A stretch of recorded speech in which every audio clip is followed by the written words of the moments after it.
beautiful.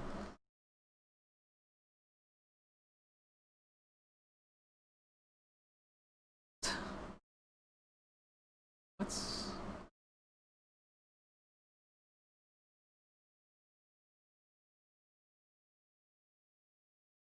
I really like that game. Although I'm like, I can see why you would like Minecraft more, because there's probably a lot more to do in Minecraft right away.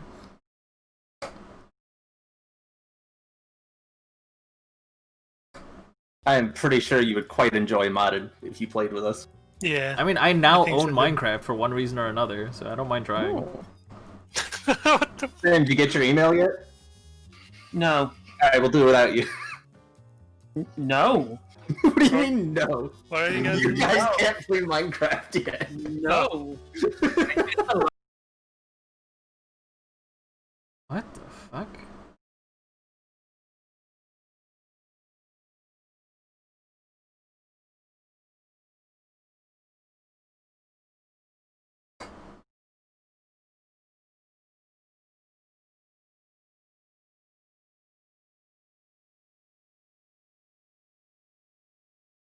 How the fuck does this work? What happened to all these settings? I don't know. That's exciting. Alright, say things, Penny. Nice! Alright, we in there. Ladies and gentlemen, welcome to Skullgirls Get Gr8. This is the audio test, which is already in progress because everything's broken. Please let me know if any of the comments this week are a little too loud or a little too quiet. We want all of us to be about equally as loud, and the game should be just barely audible. If there are any recommendations that you would like to provide, please feel free to do so. We want the stream to be just perfect for you.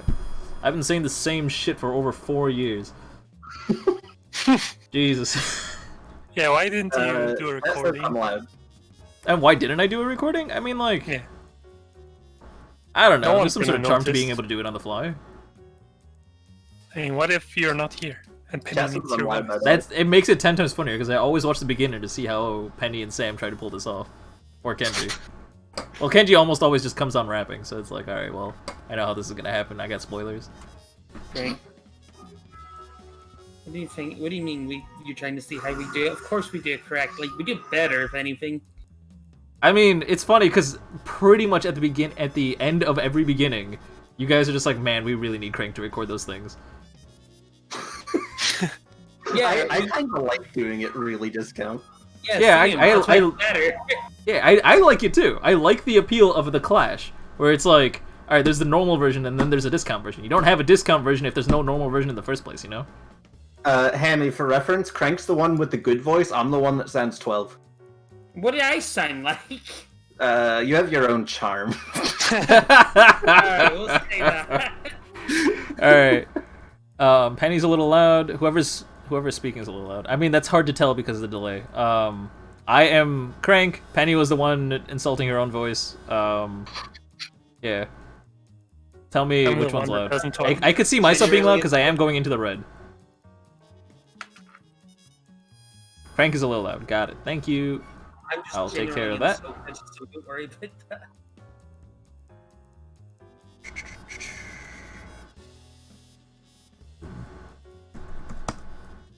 Am I... Oh, okay. So now I'm a little... Tell me how I am now. It's still going into the red if I'm really, really loud, but it looks like for the most part it seems a lot more level. Penny, say something? I'm saying... I might bump myself up just a little bit. 3... Okay. That should be a lot better.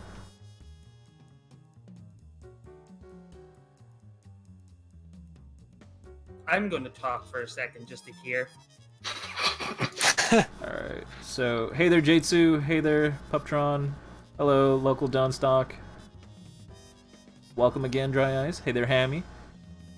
Hello again Darkrai. Got Crunchy up in here, what's up? Time to witness people getting good. That's what I want to hear. That's what we're about to witness. Hey there Leela, I'm doing fantastic. How are you two doing? Penny and Sam and also Abby, I forgot you're here because you always escape. What? What's up? How are you doing? I'm fine. I just lost an attorney. Oh. These memes are a culmination of years of work. How are you doing, Leela? These memes are good. Yeah, like seriously, like, because people come and go out of the Get Great Discord all the time, and almost like at least like twice a year, someone comes in being like, "Hey yo, I made this," and I'm like, "Can I steal this?" And then I steal it and add it to the reel. This is made just by random people who are just trying to meme in the Discord, like in general chat or whatever, and I see it and I'm like, I need to steal this. People come and go, but memes are forever.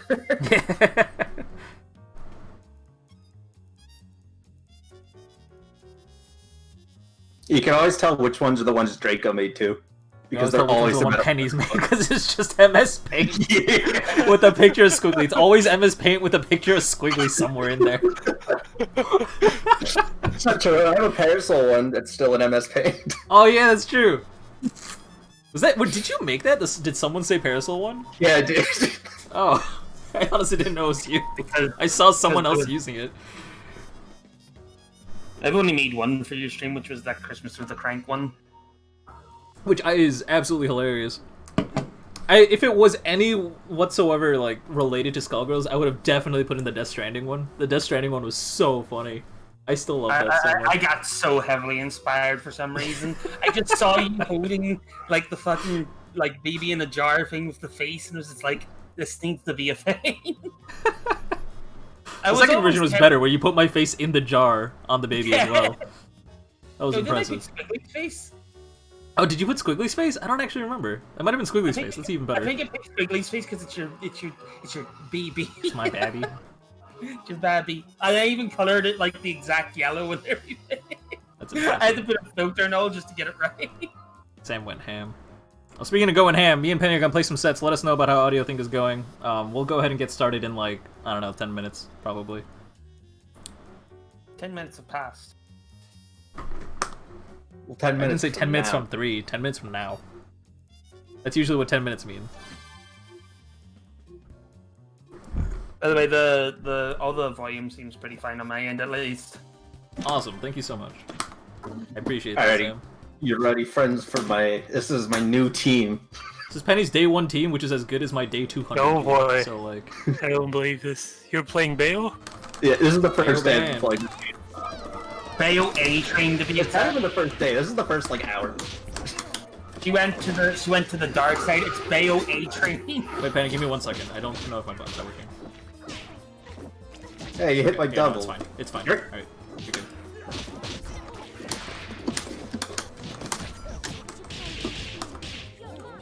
What are you laughing about? Oh, I'm supposed to do it the other way around. You're not like to laugh. I'll ban you.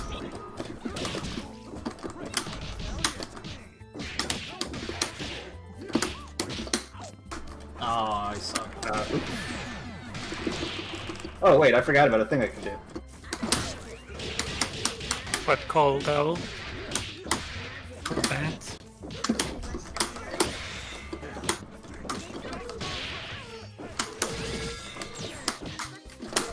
Oh!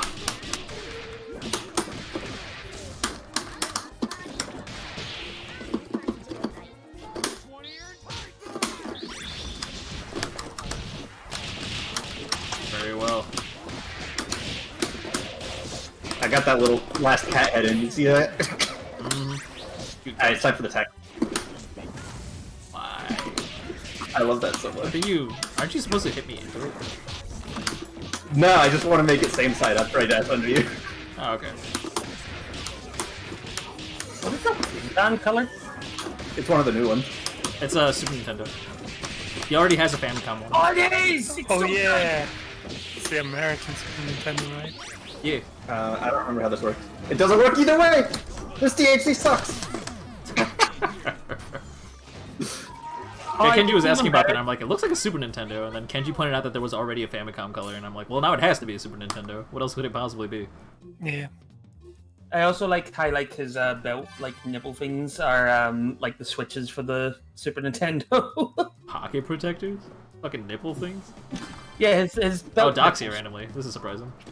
What a Like, twist! DHC They're all- perfect. I'm just gonna start doing like monster cat heads or some junk. Doctor, if you lose, you're getting banned. Good luck. Crank, if you lose, you're getting banned. I've been banned a long time ago, Sam. Exactly. This George. Monster will work if you do it one hit early. That's lame. I'm about to lose. You're getting hit by the George there. Yeah, got kind of bullied. Georgie boy. Jesus. Jesus!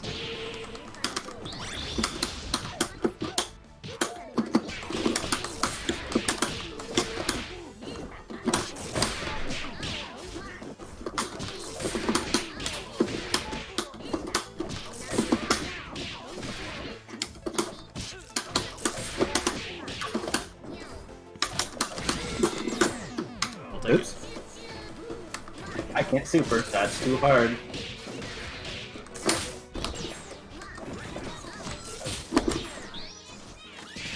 Very well.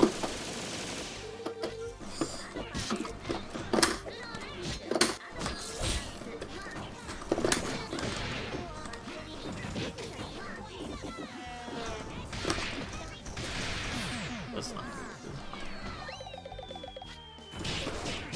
Very well.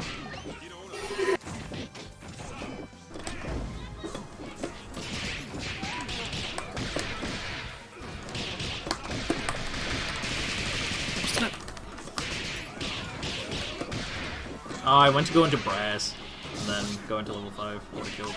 Ugh. Yeah.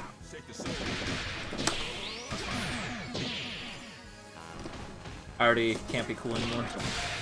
Looks like Dr. Doctor's gonna get banned. Sam, I'm What? removing ban privileges from you. More like band privileges. Ah, that's all Sam's Well, got. But, like, no, the joke, Crank. I'm not gonna ban anyone. No, don't do it. Alright, one last game, and then we'll go ahead and start the stream. Don't ban the banner. You know what we do with banners here? We hang them up so they look pretty. I think that's very different if I got hung up.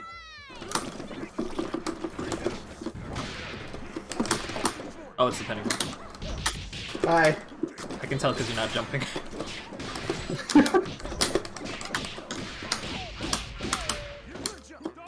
I can tell this is Penny because she's playing that. Doctor. I mean, Doc jumping was still working. It's just different habits. I'd argue that pennies might work better, but I don't actually know. I'm not good enough to find out.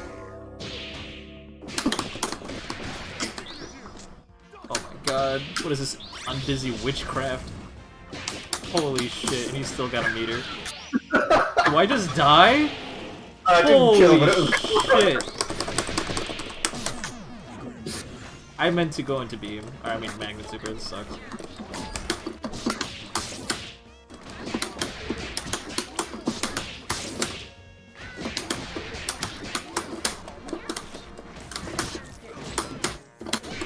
That's okay.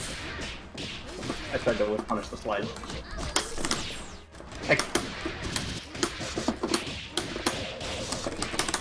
By the way, Crank, is that jumping lat kick a burst bait? From if I touch the Robo? ground, yeah. If I touch the ground, then it's a burst bait. If I don't touch the ground, then it's just the normal combo route. Because I touch the ground off screen, it actually makes it really ambiguous. Was that monster raw tag there, Penny? Yeah, it's a 50-50 on this team. If it's banned, it's cross up. If it's banned, same side. That's so fucking It's I really know. funny. I'm stealing that so hard if I ever play that team. unblockable, but now with a medium blockable. This is how I die.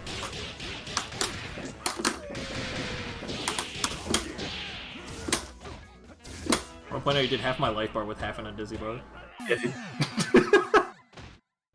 I want to point out I almost TOD'd banned as a trio for 3 bars. By the way, Alright. Commander Ups, they'll probably not be an open lobby. Yeah, we stopped There's doing open usually lobbies a while ago just because we became busy. There's just pretty too much. much to do. It's unfortunate. That's You okay. could do your own. You could do your own open lobby. By all Just means, ask it for probably people won't be on like stream. for games. Honestly, Yeah. Dr. Doctor, I think Double makes that team so stupid. Like, I haven't played Painwheel, so I don't know Rabble's exact, like, rationale. And I'm sure it's something good, because Rabble's been playing that team for heckin' ever. But Double, it's pretty good on that team. Okay. Alright, ladies and gentlemen, welcome to Skullgirls Get Great. What we do here is we try to match you up against a relatively even opponent, and then provide constructive criticism on your play. We won't tell you everything that's wrong with your play, just enough so you can make some progress. And, you know, come back every week, learn a little bit more, and maybe we'll say some advanced tips every now and then, just so you can keep in the back of your mind while you're practicing. That does mean that you guys do have homework. It means you guys got to be practicing between the week. And feel free to sign up for tournaments. Tournaments are an excellent place to see how much progress you're making with whatever you're practicing. And also gets you like used to high pressure situations like streams and stuff. But more importantly, like we want to welcome you to the SGC, especially for a lot of the new faces that are showing up these days. So welcome to Skullgirls.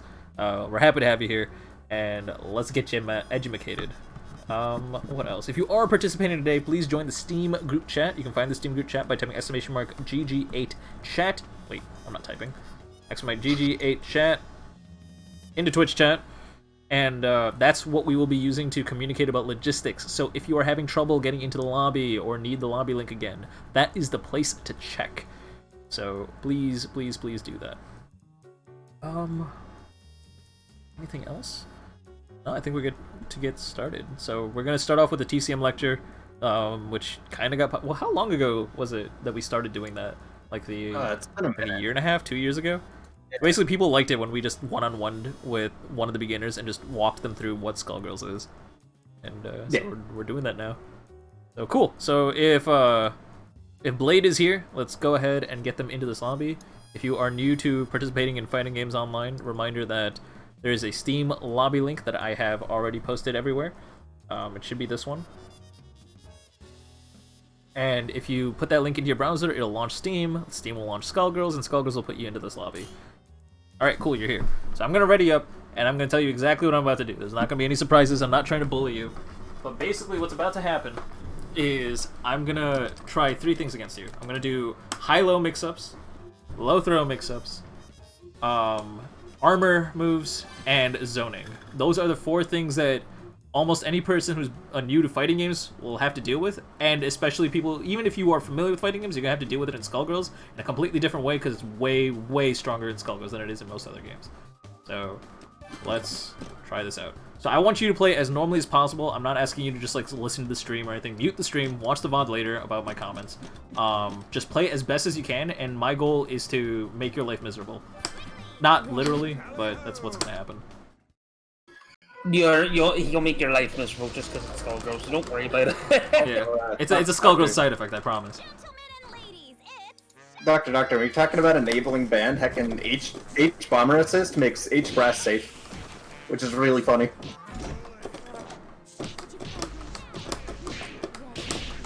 So what were you asking about, like, how would a player determine the fastest route between X points in a 2-dimensional grid? Doctor. Yeah, H bomber assist makes you able to just H brass whenever you want. It's really stupid.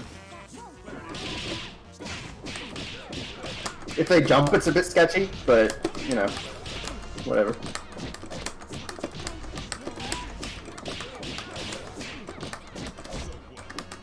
Okay, so I'm actually liking a lot of the switch blocking I saw, and I think I saw an accidental absolute guard, which is really, really cool.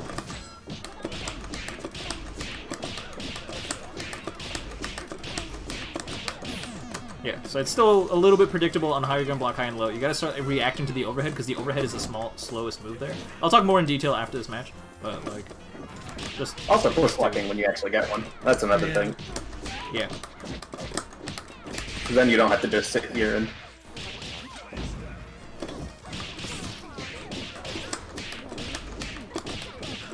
Okay, that makes a lot more sense now than Doctor. Should have asked a Danganronpa question or a Ruby question. I would have had you hooked up. What is Penny's favorite Dangan Ruby character?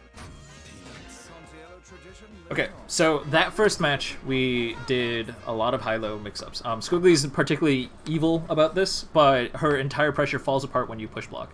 The other thing that push block enables you to do is absolute guard, which lets you block both high and low at the same time. So these are things that you don't have to worry about right now. Right now, you just got to focus on keeping your eye on your opponent's character. As you get more and more familiar with your character, you'll notice your eyes will naturally tend towards watching your opponent's character, which is good. That's what you want. That's a sign that you're more and more familiar with your character, and you don't have to watch your character to make sure you're doing everything right. Also, tip for people who are trying to learn new characters, don't forget to go back and watch your own character doing the combo so you feel more confident as you're doing the combo, and your eyes will naturally drift away as you get more and more comfortable with that character. That being said, so when you deal with highs and lows, it's tricky, right? Like, there are two different directions to block.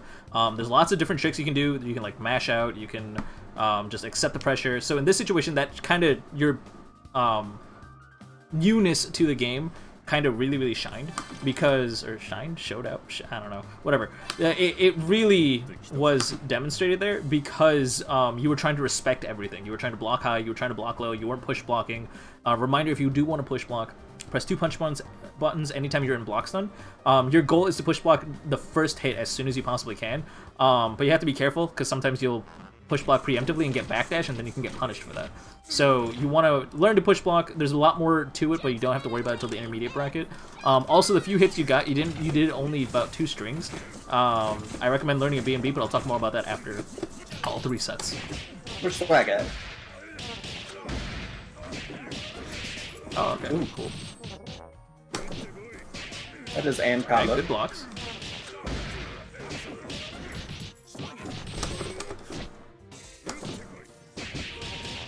Alright, so you do Also, to talk a bit more about the B&B thing Frank was talking about earlier.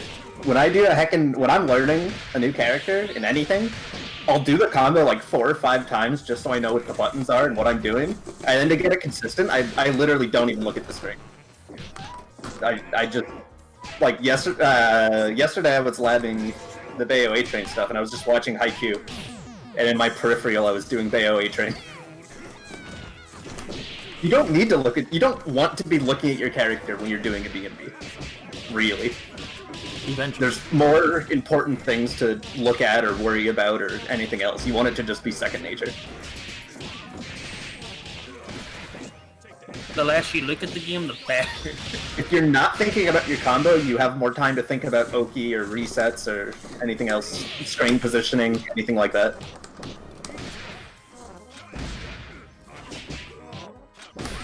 Alright, good stuff. So, you did a really good job respecting my armor moves or respecting when your turn ended. So that was one of the big things I wanted to touch on. And I did get to show off the low throws a little bit. So those are the 2 things I wanted to show with Band. Low throws are annoying because you can tech a throw only on times where you are able to grab yourself. That means if you are down backing, you cannot throw. You can try, go ahead, like hold down back and try pressing throw, you will not get a grab. Which is why you get grabbed when you're down backing and you cannot tech it. Whereas teching the grab, you have to be standing, but then you're vulnerable to lows, right? Alternatively, you can also jump because jumps are vulnerable to grounded or invulnerable to grounded grabs, and also like you can, if you time it properly, you can avoid a low, but like meaty lows will beat that out. That's just like a side thing. There are lots of ways to avoid grabs. Like you can also use push blocks to extend your block stun because you can't be grabbed out of block stun. Then absolute guard comes back in, which I mentioned vaguely earlier. But none of that really matters right now. Right now, you just need to start like respecting the lows and like kind of trying to start reacting to the grabs, but like it's a tough thing to deal with. Try jumping to avoid that kind of pressure. More push blocking. I mentioned push blocking before. Push blocking doesn't really help you much against grabs, but if you do get the low, then you need to be able to push block it. And those are like initial things you got to worry about. By the way, these are not problems that I'm expecting you to fix right away. These are problems that you're going to fix over time. These are things that as you improve, they are always going to be a fundamental part of the nature of the way you play. So work on it as you play this game. In terms of armor moves, I don't have much to say. You respected it. You respected any reversal options. The only time you got hit by an armor move was when you also did an armor move. So it was like fine. Also for chat, those of you that are saying you keep getting hit by grabs like that, in an ideal world, this is less for this person because it's fine when you're new to the game, but in an ideal world, you never have to tech a ground grab. Teching a ground grab is a missed full heavy counter hit combo. If you jump, it's a free whip punish. And also, if you jump, if you like up back, you're also blocking overhead, so you're covering more than one option when you do that.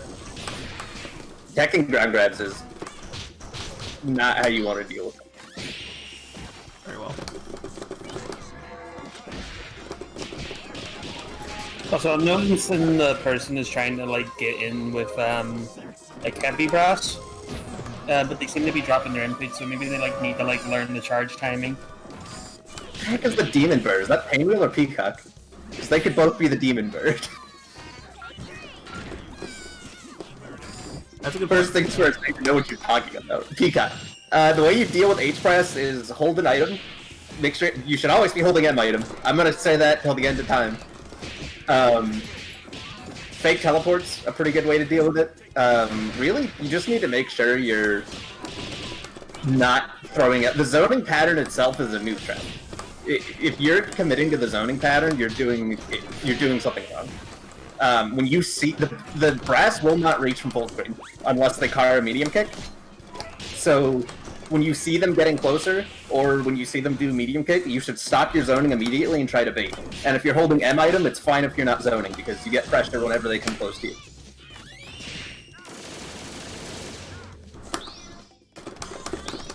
M item is the god. Oh wow! The other George didn't come out. I thought for sure the other George came out and just stopped pressing buttons. So I'm like, alright, cool, I won. I have advice for Crank there though, because you could have won that. When you do Bomb Super into Argus, before you do Argus, hold H item, because it lets you cover the gap between the two. I'm supposed to hold item, obviously, but I'm not playing. This was not a good example on how to play Peacock, by the way. Like, I'm not. My goal is not to demonstrate how Peacock's supposed to be played. What? It would have won it too. He would have died to chip. I know. Yeah. I'm just trying to throw zoning out there. Like the idea is just to put hitboxes on screen. What? You should probably get better at zoning then. Very well. Since this is Get Gr8 after all. I see how it is. All right. No, what Penny's saying is totally right. That's what I definitely should have done. But I was basically turning off my brain, just pressing buttons just to see how well Blade handles this. So basically, there are lots of ways to deal with zoning, and you were actually doing a really good job. So you actually seem to have a good understanding on how you want to approach and close distance on an opponent that is doing that to you. H-Press is an okay answer. It can still be punished really, really heavily, so I wouldn't get used to relying on that. Jumping hard kick is a better answer, just because you can have a technical knockdown. Also, once you get half a screen apart, you can use Embrace, which is a lot less recovery and much more difficult to punish. So you have answers, and you did an okay job getting in on your opponent. Ban has a little bit of an easier time just because of, H-Brass or whatever, but just remember that against players who are actually trying to take advantage of that, they will punish your H-Brass and you will get heavy counter hit, and you will lose most of your health. So that is the important thing there. In terms of like dead zone stuff, like you as a solo band, you don't really get a chance to take advantage of dead zone stuff. You're too big. But I noticed that even when you got hits on me, something that was incredibly important is that you would drop the combo, and if you managed to block Corsica Forward Medium Punch, which is the giant sword gun that came out, you would try to go for an attack thinking it's your turn. The problem is because of the spacing, it's not that simple. So there is a yes and no to when something is your turn, and it's not just frame data. It's not just when your opponent's attack got blocked. It's more about spacing and adjustments based on that. Like if you jumped in on me, like which you did once, it worked out totally fine. You are also able to grab me out of it, which is a fact. Like you can definitely grab me out of that. You can't hit me while I'm doing that attack. So just awareness of DPs in general, stuff like that. I honestly don't have much to say because in terms of like the beginner traps, you seem to avoid most of them. The only thing I'm mildly worried about in terms of bad habits is using H-Brass in neutral. Like that's no good. You definitely don't want to be doing that because it's so heavily punishable. But other than that, yeah, you're on the right path. Penny already mentioned, Sam already mentioned, but I'm gonna go ahead and say it anyway. Learn a B&B. We don't ask you to learn a B&B just because big combos mean big damage, and like big damage is good. It's just the intro to your character. Like there is no getting familiar with your character until you have a B&B. That's really how you mostly get familiar with the links, the spacing, and just the natural feeling of buttons. Like Penny was mentioning how eventually you don't want to be looking at your character at all because there's so much more to absorb. That's going to happen as you get more and more familiar with your combos in general. So learn a B&B. If you don't know what kind of B&Bs to learn, check out the B&B Compendium, type !B&B. They're not the most optimized combos by any means, but they are really good combos for practicing the most popular and most important links relevant to your character. So check that out. Hopefully that helps. And thanks for playing. Good stuff. We are doing 3 games a set today, so that does mean I am gonna have to end it here for you. No. Oh, there's just no kicking him. Okay. Oh, it's because Penny owns the lobby, I forgot, even though I'm listening first. Thank you. Yeah, alright. The all-powerful genie. I didn't even make it, I just took it. Yeah. As genies do. My lamp now. Oh shit. Next up is gonna be Maddenby versus Himiyu. Gonna go ahead and get them here next.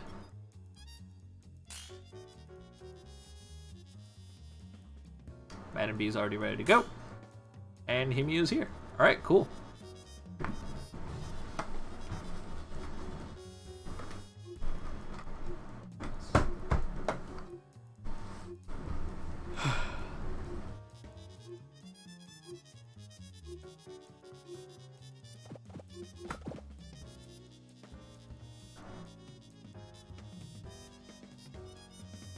The hardest blade, I don't want to, like, take away from what Darkrai or what you are saying about working on defense or anything like that.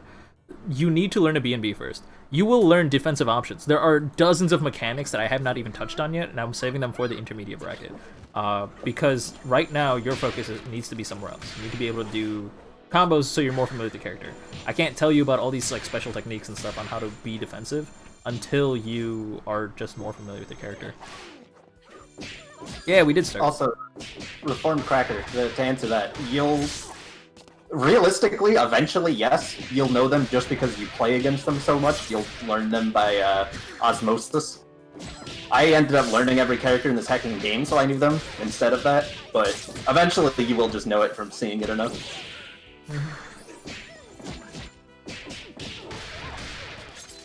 Getting good at a game is hard work. You gotta put in the hours. If you put in the hours, you will just be familiar with everything.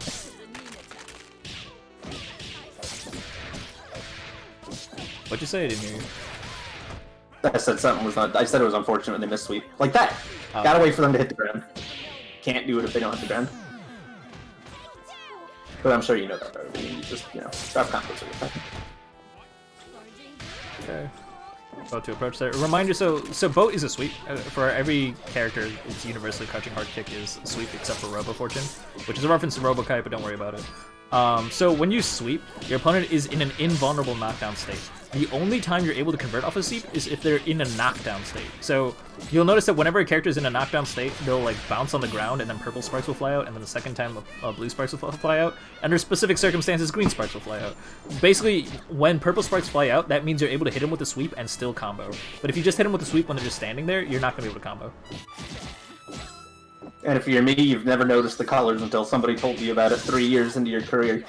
I mean, there's lots of things about this game that people just don't notice until like someone points it out. Like this, like any other fighting game, you can't know everything. I see the bounce, but I don't. Like, I can't tell the difference between the colors for it. I mean, okay, yeah, you have a special exception. Never mind. I still don't know the colors. I just tell by the way that they bounce. So You can get a slaughter off grab, yeah. If you want a real grab conversion, you can HDP, and you get a full combo off that. You can HDP, and then normally you jump forward JMK, and then H Spooky. When a character with can meterless and assistless convert off a grab, you want to start taking advantage of that, and the HDP conversion is definitely one of those. What? It's not really meterless, because you still gotta use the Spooky, but it's not that much meter. Yeah, I mean, like, I don't count that. No one cares about that. That's Spooky. That one right there. Yeah, good old Spooky. Not too early again. There's a bunch of assists that Robo can convert off ground grab with. Yeah, but she needs an assist. I used H-Bomber when I did it. Just L-Beam plus Bomber. That was before people were running slide assist, really.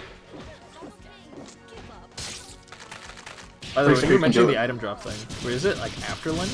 Like after Lenny, I hold an item in charge? Yeah, after Lenny, you call the item, and then you cancel the item into Argus. Got it. And then it's a level 2 item after the beam.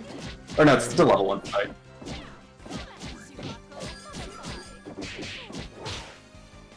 So Light Spiral does make your pressure a little bit safe, but it does mean you kind of have to stop. If you don't want to stop applying pressure, I actually recommend start using Bird Insurance for now. This is a habit you want to get into for now because it will become a skill check later for people's ability to handle Bird Insurance. So Bird Insurance is, of course, like a forward medium kick, I want to say. That's where the giant bird comes from the sky. You can make a lot of your pressure safe, and it's an overhead, and it has its own like entity to it, so that means it, like people would have to hit it out of the air before it stops coming down. Even if you hit Eliza, it's still going to hit your opponent, which lets your turn continue. It's a very, very good way to have to make your opponent like suffer, basically. As for their opponent will have to chicken block land cancel it, but like that's not something that anyone should have to worry about right now. I was gonna say something. I forgot what it was. Ignore me. Gladly. Yay. Yay! Oh, that doesn't work. Just smack him. If you want to combo off Crouch Hard Punch straight into a super for some reason, like you're trying to save on Dizzy or something, you gotta use the air super. Oh, so Or if you're just trying to style on him and DHC into something else halfway through because it's really funny.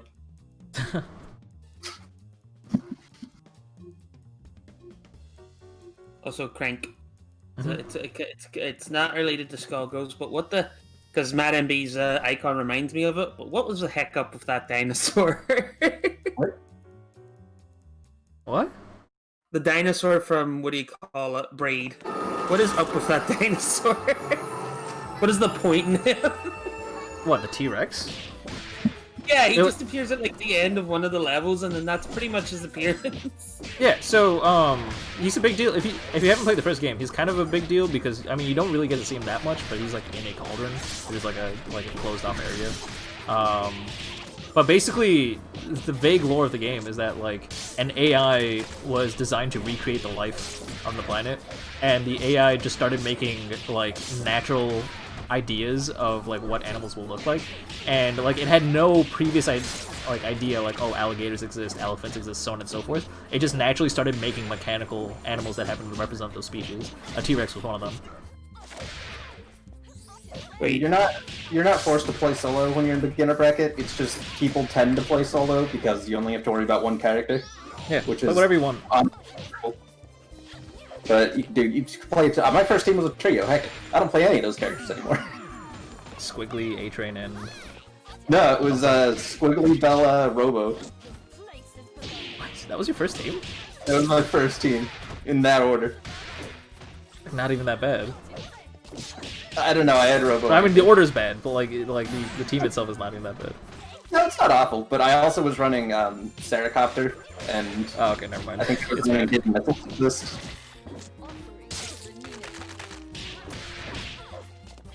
And I think I dropped that team after like 2 days and just started playing Squiggly Band instead. Rest in peace, that dream. My first match is on Get Gr8 with that team. And I'm gonna keep saying it during streams because it's funny. The first thing Crank ever said about my play is, hey, this person sucks, but at least they know a combo. And to this day, that's still what he says. Wow. I mean, she's not wrong. Nothing change.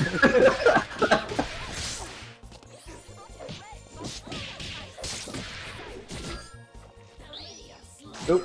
Oof. Okay. Alright, cool. I kind of want to say more about the Fuqua, but like, there wasn't too much to say. I mean, alright, obviously I'm going to point out the most important thing for both these people is like learn a B&B. Check out the B&B compendium. I literally just did this speech. But basically, you guys need to start getting more consistent with the B&B just so you're more familiar with the characters. You guys are dropping things, not understanding common links, so on and so forth. So we need to start making those links more common and seeing you guys convert off of things. Like, I don't know, I didn't have too much to say about the Fuqua. Like, the fireball spacing was fine. Yeah, I don't know. Did you notice anything? Not off the top of my head. I mean, it was kind of just solid, just experience needed, you know? Yeah. One of those.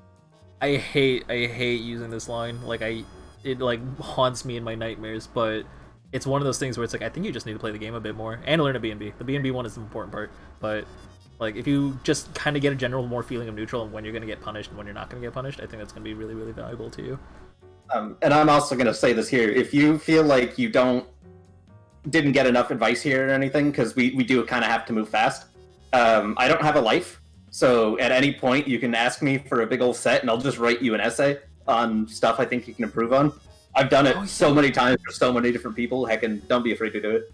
Yeah, and I offer something slightly different. I haven't said this in a while, but basically if you ever feel like you didn't get enough advice or feel like you had questions about anything that was said on stream, feel free to timestamp your set, send us the YouTube link of the VOD once it's uploaded, and I will gladly elaborate on more things that you can work on or answer any specific questions. I prefer specific questions as opposed to just, hey, tell me more. But like, if you have specific questions like why did I get hit there or what could I have done in this situation, then give me the timestamp and I'll gladly help you guys out.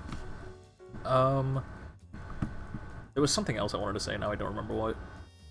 Oh yeah, so people in chat are talking about, oh, they were trying to do the B&B, but they couldn't get it consistent or were dropping it a little bit. That's the whole point. So when I say you need to have a B&B, I don't mean you just need to know it. I mean you need to be able to do it consistently. What I recommend is being able to do the B&B 10 times in both directions, in the lab. At the highest level, like, not the highest level, I shouldn't say the highest level, but at, like, eventually, when you are really, really good with your B&B, you should be able to do it against every single character 10 times in each direction in the lab.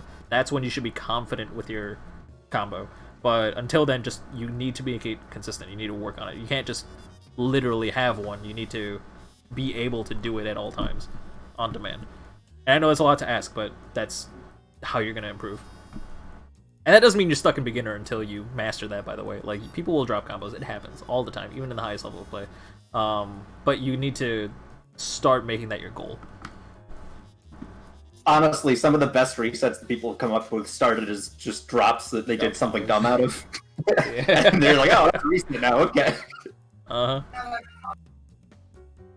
But you need to get to that point where it's like, you can't think of good resets when you're dropping your combo at 50 different points, you know? Where it's like, oh, I don't drop this combo here normally, shit, what do I do? And then resets are born. But you need to be consistent with the combo to get to that point. For those barrel loops, you gotta... For Squiggly, you can fix it by just making sure you're doing jump light punch as soon as you leave the ground. But for band, there's a band-specific combo you can do, so you don't have to do barrel loops. I think it's Doc's combo. If you can't find it, DM me and I'll give you inputs at some point. Yeah. Moving on, we're gonna get to the next set. It's gonna be Indio versus Jatsu. So you two are up next.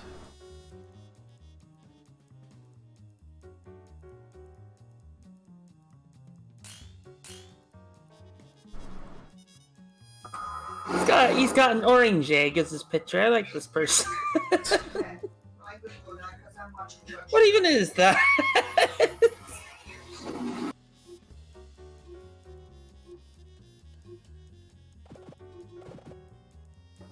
Oh, it's a grapefruit. Never mind. Yeah. Orange egg. Orange egg. The one in the back looks like an egg. Orange egg. Can you imagine if eggs had the texture of an orange? That sounds creepy. Oh god. Oh god. Definitely. What, sorry? Never eat eggs again. Yeah. Hate oranges. Oh, almost picked up the OTG. You do need OTG for that, though. Unless you say Wait, I'm not Sam, but if you say that again, I will ban you.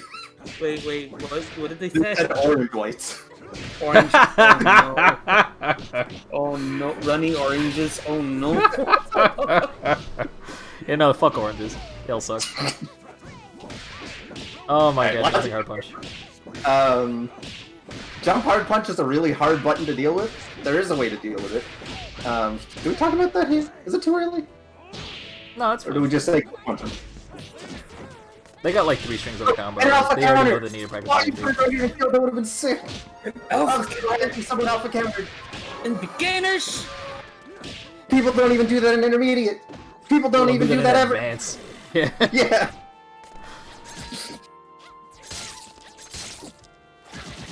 Respect the Squiggly skin. Alright, got the crouching like too. There you go. Conversion, No. H spiral. Oh, and we know the mid-screen vortex. What? You can I mean, charge like, we did it that. poorly, but like we know what we're doing with it. That's kind of cool. So a quick fun tip: if you want to do that vortex with the H spiral, that's actually that's a good strat. Like it's something that's actually practical. The problem is A, it heavily scales your combo, but like or heavy scales the follow up if you ever try to mix up with it. But normally what you do afterwards is a standing medium punch vortex. If you don't do a squiggly standing medium punch vortex, hit me up.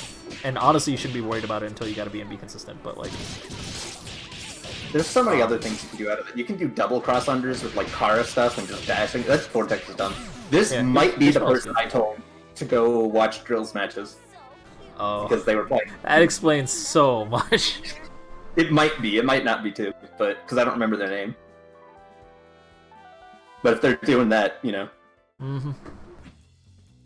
I'll be back in the Drills is the only player that really did that. So like, I don't. If you good. didn't get it from Drills, then I don't know where you got it.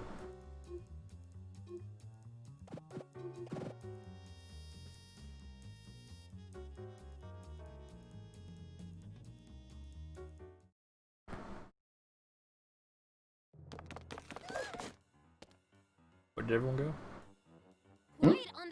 Where did everyone go? I just was sitting here loading screen. Oh, okay. Oh, center stage assist. Okay. Would not do that. We're making mistakes, just like me. I don't know. Center stage assist is actually really cool. Philly actually gets the least off of it, but she does get a micro dash DP, so you get a full. I wouldn't do it out for duo either though, because she really likes the pressure assist. Yeah, no. Philly is a rushdown character who gets a lot more off of just like doing like some like cremation. So like as boring as it is, I recommend running a different assist. That being said, at this level it doesn't matter at all. It just means you shouldn't be calling your assist unless you're very specifically trying to counter something full screen. Yeah, what does matter is don't call it a pressure like this, because that's a very easy way to get double snapped and just lose your squiggly without her coming in. You definitely only want to be calling it like full screen and neutral. Yep. Or like if your opponent's already in the middle of the combo and you're doing a weird conversion, but I don't expect that right now at all. Yeah. Alright, cool, we got a full B&B. Ash's dashes is a little bit better of an assist, like your forward heavy punch is slightly better of an assist. It's still not widely used, and I recommend just doing cremation instead. As long as you have a directional assist, it's fine.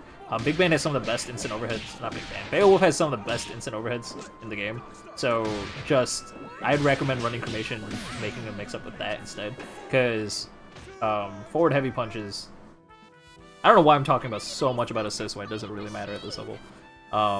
But like, forward heavy punch is only going to get you so far. It's slow startup, it's not invulnerable, and it doesn't actually reach that far in front of her. Dragon Bite also a super decent lockdown assist. That's another option. As a lockdown, it's amazing. But if you want a directional assist, then you have to go with cremation, unfortunately. Sweep assist. Easy. I played actually now Peacock. that I think, not for squiggly, not for yeah. Go ahead. What were you gonna say? I played Peacock with Eliza Boat assist. It was really funny until I started throwing out Lenny's because she just kept driving herself into the bomb. Yeah, my profile picture is Nico. I heckin' love Nico. Nico was the champion they just made for me. I came back to hear gays happening. They made Nico with me in mind. It's unfair. It's unfair. Whoa, that jump hard punch was so powerful the game stopped. It is what it is. Nice and powerful, one might say. Not like this. Don't bring it back. I play Nico support. I don't even talk. You like Nico everywhere. You just like Nico. I normally play support. Player everywhere. Who on the mic today? It's Team Wednesday. We had another name for it like last week, and I don't remember it. Wednesday. It was Team Wednesday. Wednesday, yeah. Wednesday gang. So we got, I'm the Crank Machine, in case you don't know us, and then we got Penny. Oh wait, this is Claw asking. You definitely know who we are. Yeah, it's the same old people. No, keep doing the introduction. No, and it's Fluter Sam. Fluter Sam's the third people. Yay! I've been introduced. That wasn't intentional, by the way, Sam. I wasn't actually trying to like be funny there. That was an actual accident. I realized was it was an Clawmaster. I realized it was Clawmaster when I was about to say your name, and I didn't mean to like make it a joke. Like, oh, it's Clawmaster ass, and I don't need to say Sam's name. You know what I mean? Oh, fuck you. I'm annoyed now. Just a reminder, by the way, very good tip here. Make sure to pause the stream while you're playing, because that causes a lot of unnecessary lag, and the VOD's available immediately after your matches are done. You can just go watch it. And also another like tidbit: make sure you mute while you watch them. You want to hear us? Yeah. Even though that's the point of the stream. You don't want to hear us on B grade. On Get Grade, I think they should not necessarily. Yeah, no. I think Get Great, they should listen. B Great, just mute the heck out of that thing. Come on. But well, I mean, I have more comments on that in a second. But so something I want to point out at this point, just because like both players are making this mistake. Like, so Indio is like doing fine. Like they got B&Bs. They understand a little bit of spacing. I honestly think they're almost ready for intermediate. Just get a little bit more consistent with the B&Bs, because I see you guys dropping stuff. And you might want to change your assist composition, but that's up to you. But yeah, you like Indio, you're almost ready for intermediate. Like, just get a little bit more consistent, and I'll leave it to your discretion for next week. But something I want to point out that both people were struggling with is meter usage. Both you guys were floating 5 meters. So I want to point something out. When you're at 5 meter, anytime you would build meter, you're not building meter anymore, right? So like all that meter that you would have built is going to waste. Meter is a valuable resource, because if you do a full combo into a meter, that's an extra 1,000 damage. Like, why not just tack that on, right? I mean, unless you're Squiggly. Squiggly doesn't get anything. But she wins neutral for meter, right? So if you have a Squiggly in your team and you have 5 meter, you're doing something wrong. Because Squiggly literally cancels neutral with Serious Center Stage and SBO. If you have Punch Charge and 1 meter, you literally auto-win neutral. And because of that, Squiggly often like struggles in a lot of team compositions that don't build a lot of meter. So if you have a lot of meter, take advantage of the fact that Squiggly can use it. In general, look for opportunities to use meter. Obviously, don't use it unnecessarily, but like there are more situations where you could have used the super, and if there was one more game, I would have pointed out very specific instances where you could have used the super to help you get out. But yeah, like keep an eye on how much meter you're building and see why you're not using it. Go back and watch your matches and figure out why that's not happening. If you want specific examples from me, go ahead and DM me like I mentioned before. Give me timestamps of your set and just be like, hey, when could I have been using meter? And I'll gladly point it out. With regards to the radio commentary, like the muting ourselves in B grade or whatever, I was watching Tastosis a lot lately, like, because what else am I doing with my life? And yeah, of course. Honestly, they're more B grade than we are. Like, we put them, we talk more about the game than they do, and they are super entertaining. Like, they are insanely funny, and like all their whack-ass conversations about do rabbits' tails fall off, and like them making fun of each other for thinking that rabbits' tails falls off or something like that, and like shit like that. It's just so funny, and like I just assume that some sick dumb person out there thinks that we're funny too. So if we're half as funny as those guys, like I think they don't need to mute our commentary at all. Is all I'm trying to say. I already have my questions lined up for Wednesday. Like, what are toes for? Yeah. Toes are like spiders on hooves. It's like if you were a horse, it would just be like hooves on spiders. Oh, so now I need to know, do they? No, rabbit tails do not fall off, Sam. How do you know? How do you know? Like, there's so much fan art at the end of GSL of like Artosis and Tasis like debating whether rabbit tails fall off, and there's like diagrams of rabbits with like the tail like drawn in a dotted line with question marks everywhere. It was so great. Heckin' good. Yeah. All right. Next set we want on stream is gonna be Leela versus Live Shockwire. All right, Leela's already here. Live Shockwire is hopefully what have I done to to this chat? You've awakened something with What have I done to this chat? Toes over helping cut food. What the fuck? Crappy kangaroos just like really annoyed about toes. All their homies eat toes. Damn, Kangaroo and his squad. Don't fuck with toes. I got you. Toes are weird. Get them out of here. I mean, they're like it would be weirder if we didn't have them because we have fingers. It's like we have 4 appendages and only half of them have fingers. Like what? Yeah, those are just like less useful fingers. Here's another question. Do you ever think about how we don't have ear bones? We have cartilage. That's not an ear bone, though. It is? No. Well, first of all, we do have ear bones. They're inside your eardrum area. No. I mean, like, structurally. Yeah, it's cartilage. It's just like the tip of your nose. The tip of your nose doesn't have bones either. Why did those get cartilage and like my fingies don't? Because your fingers are evolutionarily more useful when they have a fucking skeleton in it. This is the shit you should be saving for B grade. So speaking of skeletons, this was alright. Another thing I really love about Tastos is like I never really admired how good their commentary actually is, but like they are so talented at building off each other to the point where it's like I dream that one day we reach their level. Like that will be our peak. Because like they were making a joke where it's like, oh yeah, I saw Parting earlier today, and I saw a player today sometime earlier, and like I was looking around for Ragnarok because it was his time to play, but I couldn't find him anywhere, and then I found out it was because he was wearing a camo tie. Like look at that tie, and they show a picture of whatever Ragnarok on screen, and it's just like he's wearing like a tie with a camo paint on it. And he's like, wow, I almost didn't see him on that picture over there, and they're like keep on like joking like that, and then they're just like, yeah, I know, it was really weird. I was looking for Ragnarok everywhere, and all I could find was this like person with a tie-shaped cutout behind them. It's like, yeah, it was really scary. Like, oh my god, sir, I can't see your spine. You don't have a spine. And the guy, and then Artosis responds with, yeah, I knew Zerg players were spineless. I'm just like, damn, that was like such a perfect like building on each other's joke. Like that was so smooth. That joke would have been so much better though if he was like, look at this guy's camo tie, and it's a picture of him without a tie.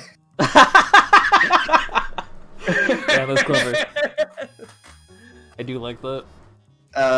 Yeah, you are playing right now, and your opponent is not here yet. Live Shockwire. Let me see if I can hunt them down. They're a wire. They're shocking, and they're live. Live Shockwire. That's their theme. They're quote unquote currently online. How do I find this person? Let's see. So many options.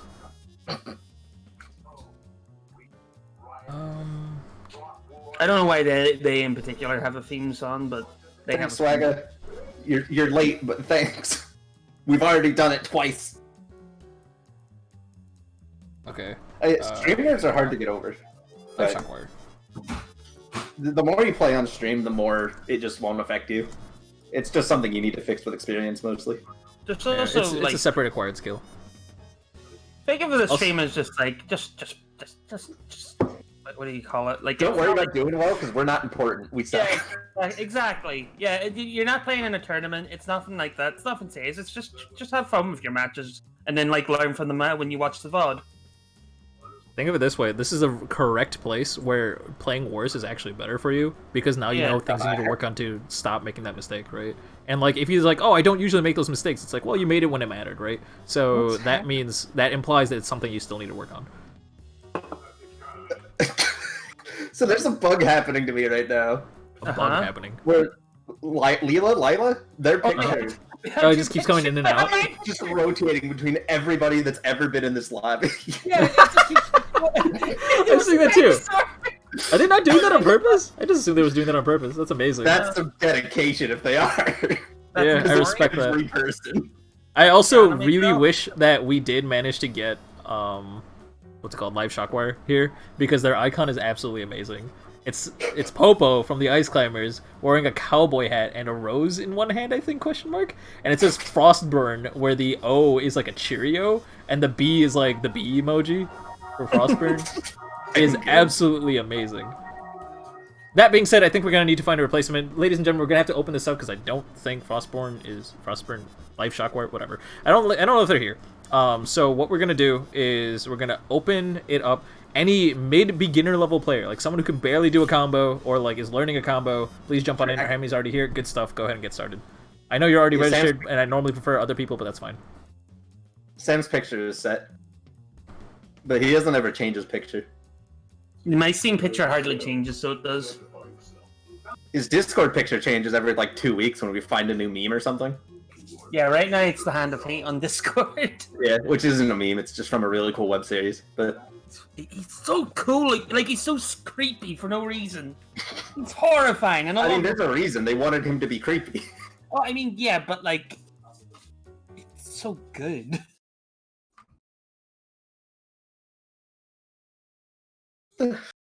That's a good picture, Crunchy. Just holding the cool pencil, like that. Right?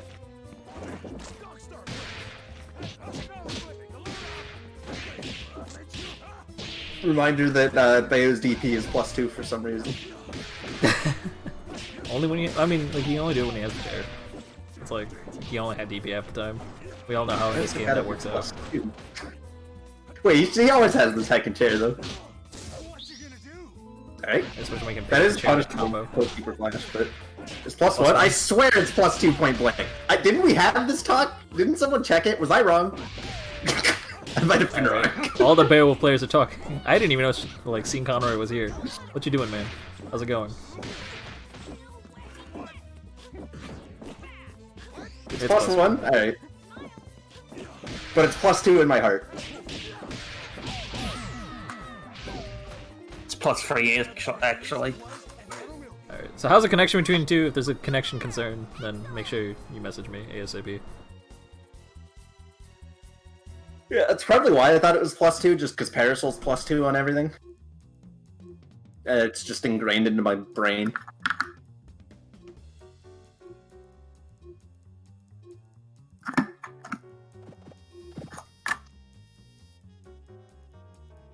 That's why I'm taking the hard bet. Money on +4.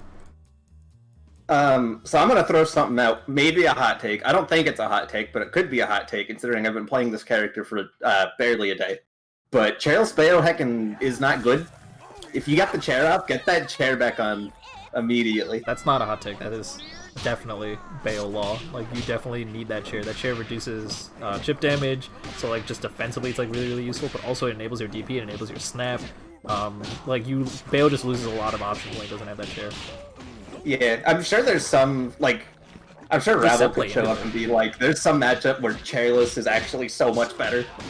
But, I mean, I don't know. especially if we're dumbing it down and, like, talking about beginners, don't play Chairless. Just don't play Chairless. Yeah, it may seem tempting because, like, oh wow, there's a big arm, it's a big button, and it's armored. Like, it seems so great and so good. Like, why would I ever want to hold on to the chair? There's lots of reasons you want to hold on to the chair. Get out of the habit right away.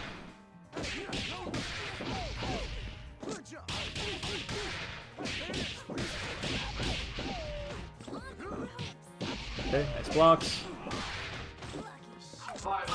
So, I mean, yeah, Leela doesn't have too much meter to work with, but like mashing out reversal is like an option. Nice blocks. Alright, you pressed crouching like a little bit too early. As soon as you find yourself blocking the last hit of that super, you can start buffering that crouching light kick. There's no reason for you to use a medium there. Light kicks, like, you know, like lights are faster. Punish with a light. So here's a tip also. For Sarabella, Sarabella has the fastest non-super move in this game with her diamond drop command grab. It's 4 frames for some reason. So if you ever don't know feel about frame panic, data, ignore that, by the way. This is still beginners. But as a general rule, if you ever feel panicked and they're in your face, just heckin' throw it out. It's gonna hit them. Don't worry about it. Mm-hmm. That's how I've been doing it. Yeah. So like a very common thing that we talk about is when you are applying pressure, you want to be able to stop pressing buttons after a medium if your opponent is blocking you, right? Bella doesn't have to care about that because she can cancel any special she has or any normal she has into her 4-frame grab, which is so annoying to deal with and forces your opponent to basically give up any chance of turning things around by jumping into the air to avoid it. So because of that, like it's just Bella gets to cheat. Long story short. So, good habits still end your pressure after 2 hits, which means like light, medium usually. Like you're safe after that for the most part. But if you do commit past that, and Bella gets get out of jail free card with the 4-frame command grab. Yeah, Dons, the thing is that like every character in this game is busted, and I think that's what makes it fun. But in a game of busted characters, Bella is still somehow privileged. Yeah. And that's scary. I always find that misleading, that like every character is broken in this game, because it's not quite like that. The game has some really intense balancing between all the characters. Oh yeah. The better way to word it, in my opinion, is that everyone has something that's tough to deal with. Yeah, Bella just has more stuff that's tough to deal with. Every character has something like really stupid. You could name a character and be like, oh yeah, that's why this character's dumb. I remember someone who's like, when MVCI first came out and people started switching over to Skullgirls, from like the MVCI people, or the MVC people in general, there was one person who's like, so you're telling me that there's a character in Skullgirls who can make a corner and put out a hitbox right away, and she's the worst character in the game? Like, that was the funniest tweet I had seen in a hot minute. Um, also, so we say something about this match. You have to be very careful with Blitzer. The way Blitzer works is that if you don't do the last Blitzer on the ground, whether you stop at 2 or 3 or whatever, you're in a counter hit state until you hit the ground. And I think I said that last week, but if you're going to be doing all your Blitzers, make sure you're doing it at the ground, because there are characters... I don't know if Bella has anything about it from a distance, but there are characters that will just kill you for doing it. Mm-hmm. Yeah, good call. Yeah, Robo right, specifically is really funny. Next up, we're going to go ahead and get Pagon versus Constructus? Constructus. Pagon versus Constructus. That's what we got. You need a lobby link? I'm not signed in. No problem. Here you go.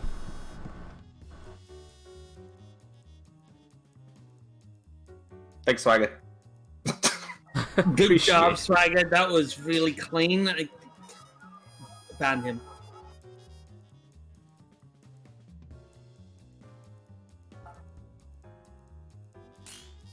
So how does this work? Is it like only beginners versus beginner matches? So right now we're in. So you're allowed to sign up for whatever you want.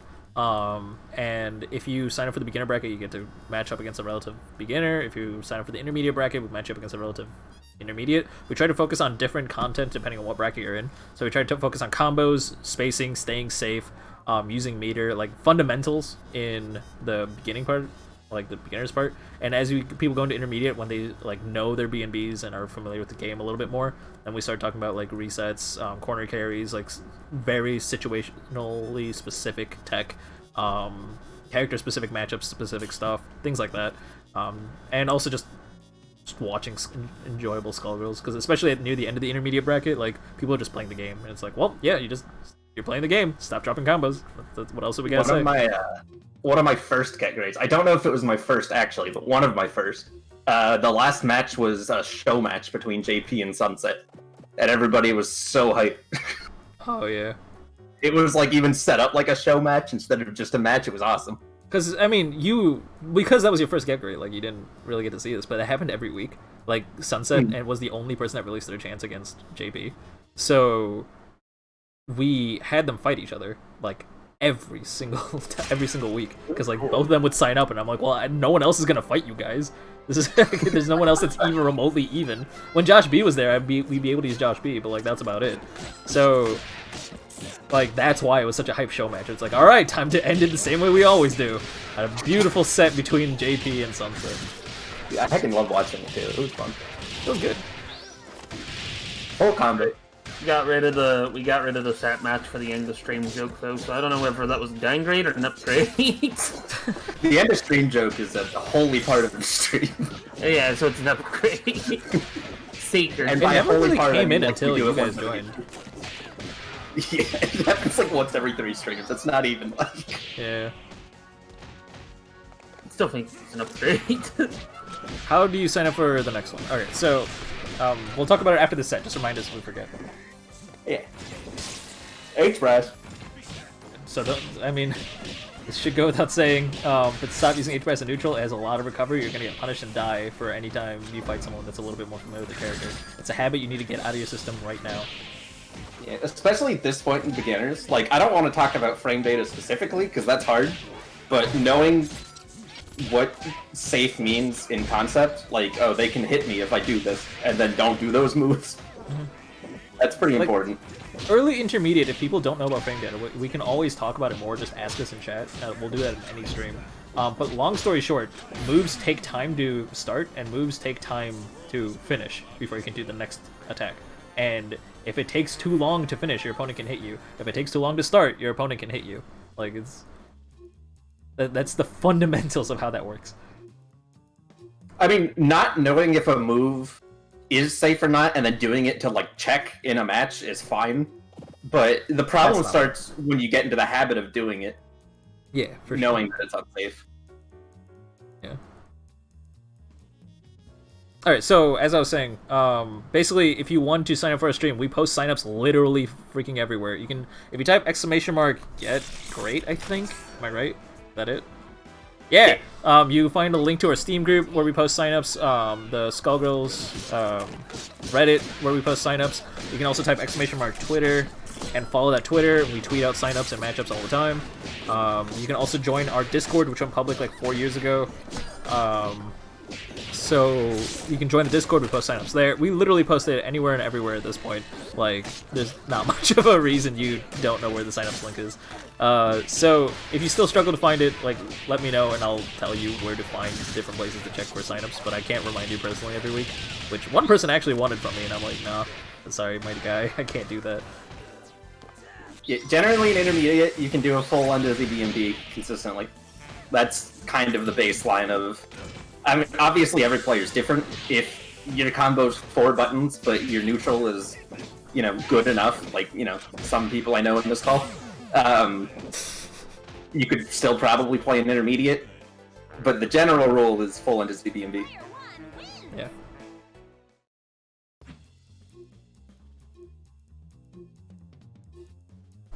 I think Sam's BMB has been the same 5 buttons for like 5 years.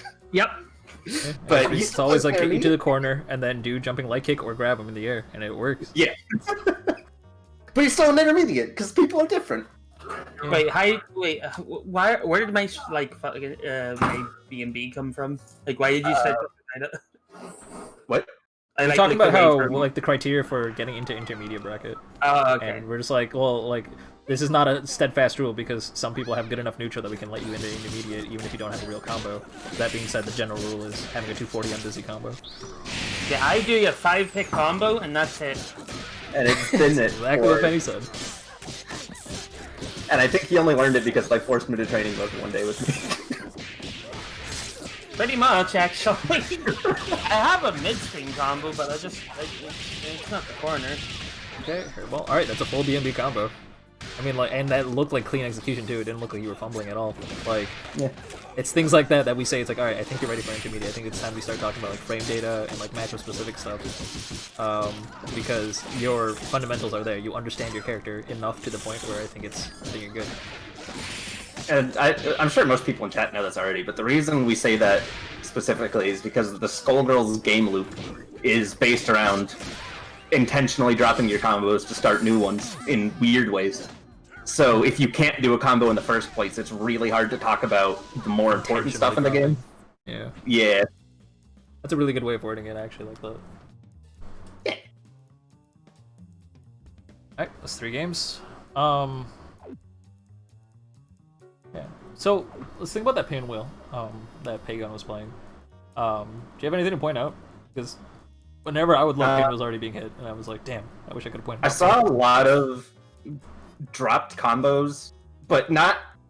Because there's a difference between, like, dropping your combo and being, oh, that sucks, or noticing that you dropped your combo. Like, especially on Pinwheel, if you notice you block their block, like, you dropped your combo and they're blocking, you don't have to go into Viewer. You can always just go into Fly and then beat them up into something else, you know? You can still notice that you dropped it and start doing something else. Yeah. That will help a lot before you have that finished. If you want to end pressure in a special to make it safe, there are other characters that are much better at that. Parasol, Double, like, there are plenty of characters that do that. But in terms of Pinwheel, how you play is you flight cancel your pressure at all sorts of points in time. Oh my god, that ping. Yeah, this is a 446 jitter. Oh shit. Turn the stream off while you're playing. Yeah. So if you are struggling with your connection, so first things first. If the matchup is unplayable, please DM me in the well, don't DM me. Like tell me in the Steam group chat.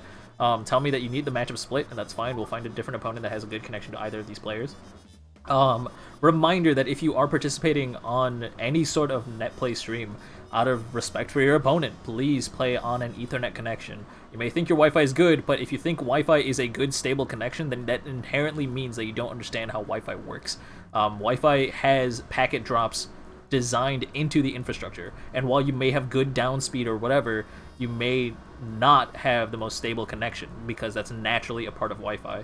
So don't play on Wi-Fi, don't watch the stream, make sure nobody else is using your internet while you're playing. Make sure you're setting appropriate GGPO settings. Try to make the connection as stable as possible. Because frankly speaking, if a connection's bad, we can't tell you shit. Like, I don't know what to say if your connection's bad. Like, I don't know if you're just dropping combos or if it's the connection. We want to iron out as many wrinkles as possible. I know sometimes that Ethernet's not accessible. Like, I wasn't actually able to be on Ethernet until I don't want to say recently, but recently. So, you know, we're not gonna kick you out and ban you if you're on Wi-Fi. Banning you for not having a good internet. Sam will ban you for any reason. Ideally, you're on Ethernet.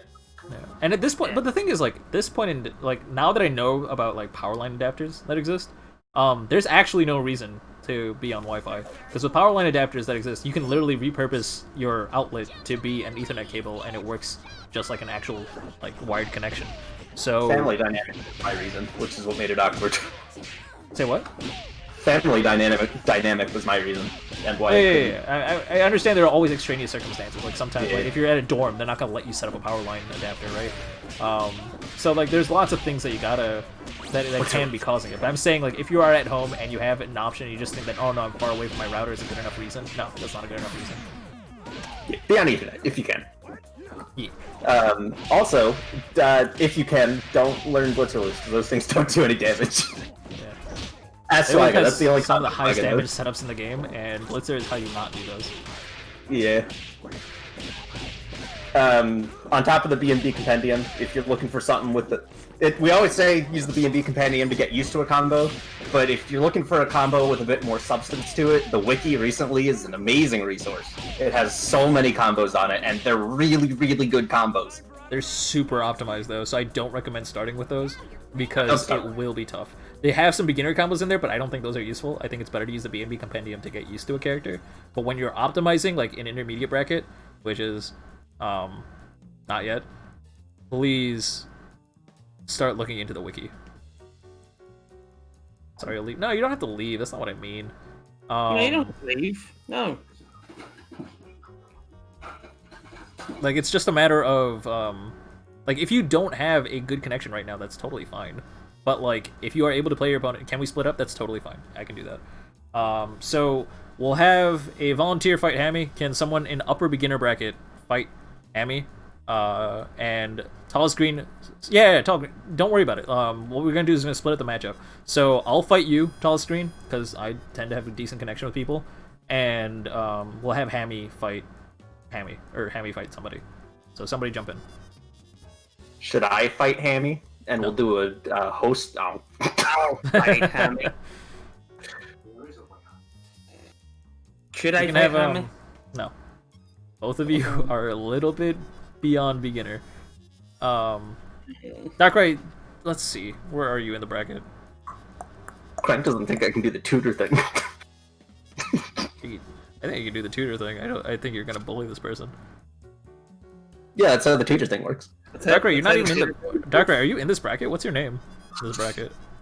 I go get out of here. Isn't that what you did too, Crank? Like at the beginning, I'm just yeah, that's the joking. tutor thing.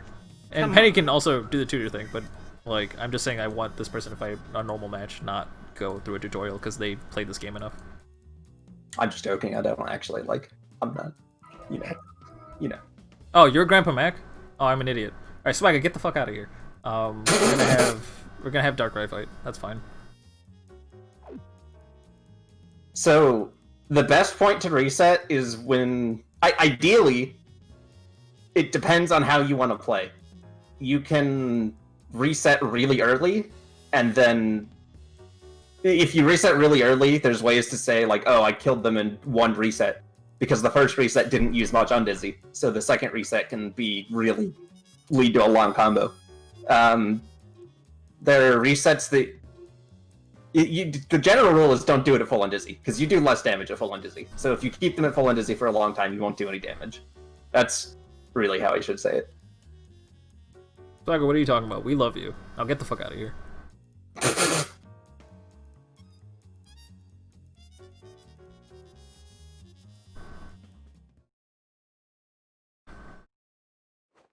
I'm ready to pounce. Roll camera and showtime! The Tracer skin's really good. This is the first time I'm seeing it. All the Overwatch skins are really... I think Mercy is my favorite, though. The Valentine one. I haven't seen Mercy yet. Really good. Yeah, it's interesting. Oh, Like that one's also good. when Overwatch is like brand new, people did a ton of like Mercy fan art as Valentine. It was interesting. And then what's it? Reaper was Painwheel. Kind of goofy. That one and Diva Bella, I think, are the two best ones. Diva Bella's really good. Sweet. Alright, cool. Shoot. No pickup. Yep. Every character has a way to punish that post super flash. The words right out of my mouth. Yeah, you know. I'm not saying that you should, need to know that. For Bella, you can like Excalibella or DP. I think those beat it. Dynamo might even just beat it outright. But more what I mean by that is, Hammy, you definitely don't want to stay in the habit of doing crouch hard punch into super, because people will punish that and you will just get killed for it. And it's, again, one of the reasons why I say Chairless Bayo is not very good, because he completely can't keep himself safe. That's a glitch, what we just saw. Bella had a crumple animation and she did the dying in the air noise. That should have been a grounded death animation. Or a grounded death sound. I guess it's because it was out of Beowulf's grab, so she was technically not touching the ground until she died. But the last hit is the part that killed, which was her on the ground. I don't know, that's weird. But that's a glitch. Interesting. It's a feature. Yeah, sure.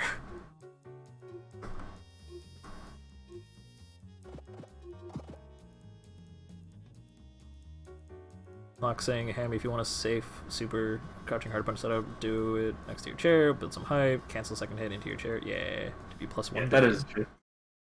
Again, and always playing chair on Beowulf is hard when you're new, because Everyone good to go? a lot of the time when you get a hit, you're canceling it into something that makes you lose your chair, and if you can't finish the combo, you just don't have your chair. So, the more like combos and stuff you learn, the easier it is to keep your chair on. A small thing though, like if you are like realizing that you're throwing your chair away a lot and you want to pick it back up, you saw there that you did the sweep and then you teched backwards. Don't tech away from your chair, because if your opponent can deprive you of your chair, they will. So as you get into higher level of play, they'll purposely like direct you away from your chair so you're not able to pick up your chair ever again, which is a problem, obviously, because it's so essential to how Beowulf works. So next time when you tech away, if you use whatever attack, make sure you are teching towards your chair, not away. And that's the time there where you could have totally picked up the chair instead of going for like the sweep. Like, it has a big ol' armored button, but well, let me tell you, his chair normals, stand hard punch, crouch hard kick, and crouch hard punch with chair are insane buttons. They're so disjointed, they lead to so much. It's really dumb.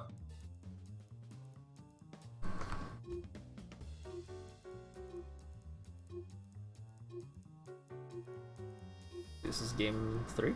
You can't actually combo Dynamo after that Fortune Super because the Rekkas use OTG, so you can't pick up off Dynamo.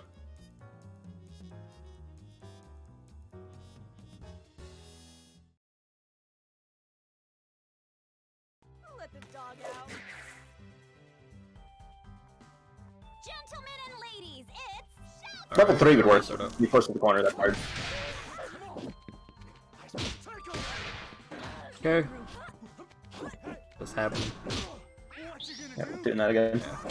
Reminder that every character will be able to punch that, so don't get into that habit. And for everyone in chat, so like I posted the video, I recommend looking at it for your characters just so you know what they are. Because that's a really common thing for Beos to do. This is a very minor detail I'm going to point out. Your first string with Fortune used crouching medium kick instead of standing medium kick. Get out of that habit as soon as possible, because while it does do a little bit more damage, it is significantly harder to hit confirm it. Your opponent's characters will always fall out if you do that in a lot of situations. So get used to converting into standing medium kick instead.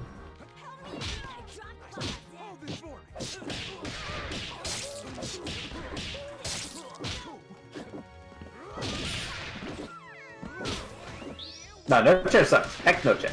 I don't want to hear about no chair. When I see a no chair Bayo as Marisol, I'm happy because I just do level 3 and he loses more life than if he got hit by it.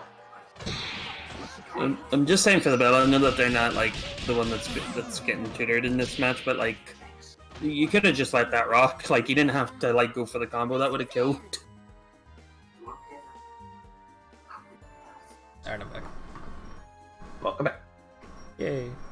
Yeah, chair toss is still +1. It's still plus. You can still do it. Yeah. And I know we're still in beginner brackets. If you don't know what plus really means, it just means that if you got hit by that chair, you can't do anything because your opponent will, whatever button your opponent presses, it'll come out faster than yours. Too over trivialized. Fortune confirms are hard. If you're not going into DP, it's really awkward. If you are going into DP, it's really awkward. Yeah. If it's like first string, hard punch is pretty. It works at way too many ranges for me to be happy. Yeah. But no, for real, Wait. like if you were dropping your combos a lot on first string, standing medium kick is a godsend. That's a big makes all links possible. By the way, just a reminder, Cranky, we're going to do what do you call it? Tutor with tall screen. Yeah. So, well, I mean, so tall screen. Where? Well, is it just that their internet's unstable? Because if that's the case, then yeah, I'll have to do a tutor. Or Penny can do a tutor. If she wants. And to. the internet looks fine now. I'll be honest. Oh wait, no, just kidding. Yeah. I don't know if it's the internet or if it's location. Because if it's a like low key an EU player or something, then we just need to find an EU opponent. But if that's not the case, I think it's not the case. Penny, are you gonna be able to? Can you do a tutor thing? No, you do it. I don't actually. I was joking when I was talking about it. I don't actually care. No. I'm not saying I do tutoring better than you. I just didn't want to tutor for Hammy. Crank. What? I want you to do it. But my stick's all the way over there. I'll do it. Yay. Nah, heck you, Sam. Oh. Sam, you actually probably shouldn't be tutoring because you repeatedly say you know nothing about this game. Yeah, no, I like it's a complete joke. I'll accept that. Tutor fight? We started this stream with a tutor fight. Yeah. And the tutors were fighting like an hour before the stream too. Yeah. Like the Both of us are playing teams we don't know how to play. Yeah, it's The great. difference is Penny's already winning with a day one team, but that's fine. I I expect have a that. privileged one again. Bayo double band is pretty dumb. Yeah.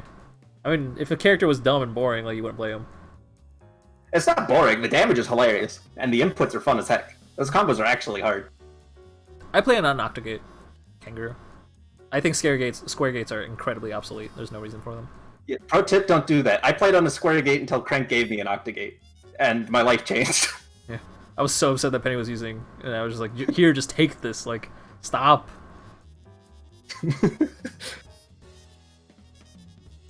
Tell screen whenever you. Okay, yeah, no, you got it. You got it. What about a triangle gate? Never talk to me again. What's a gate? A gate is the shape of how the joystick can move. So if you want an idea of what a gate is and you're not familiar with them, think about a GameCube controller. The reason a GameCube controller is good for fighting games, which is a really shitty thing to say out loud, but the reason a lot of people think GameCube controllers are good at fighting games is because the joystick has a gate.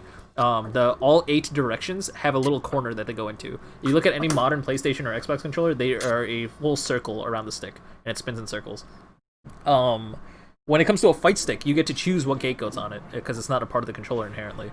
So you can put a square gate, which means the 4 corners of the stick are the only places that have like quote-unquote inserts, like corners where the controller gets stuck. Or you can put an octagon gate, and it'll be, again, this is a bad comparison, but it's the only comparison I can make. It'll be closer to a GameCube controller. Yeah. That's why a lot of people who play on pads, like Xbox controllers, they don't play with the analog stick, they'll play with the D-pad instead, because playing without a gate is incredibly difficult. Yeah, I know. It hurts me too, buddy. It hurts me too. This is why I've been sending emails and like me talking in person with the people that created the Astro C40, where I'm like, this controller is never going to be good for competitive play until they add a gate to their sticks. The sticks are modular. Just go ahead and replace it. Like, sell it to people for $30. Just give the left stick a gate. Doubles the zoner, by the way.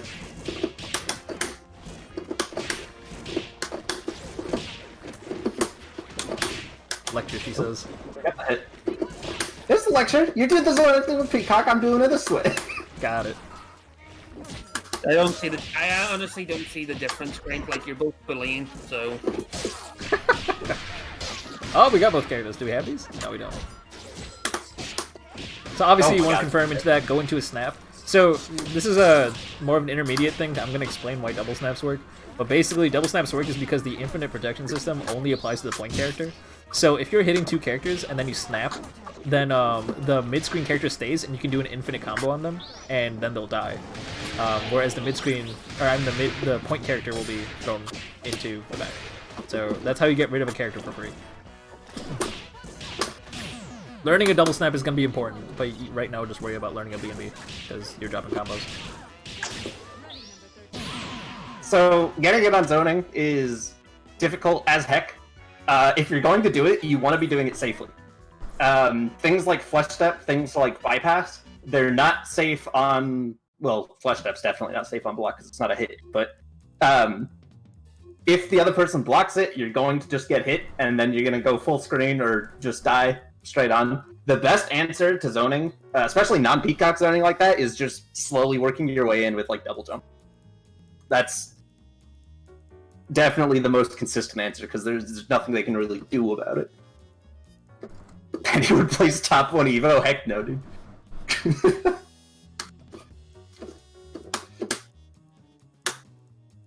Or zone back. Some characters you can just zone back, yeah.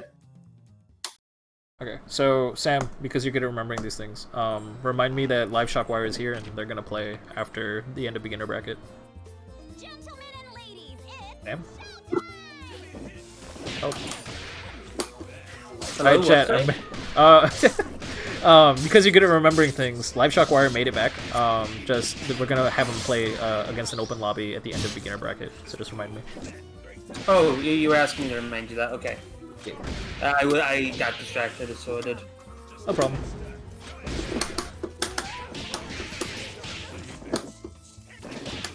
Was that all you asked me? Or was it Yeah. No.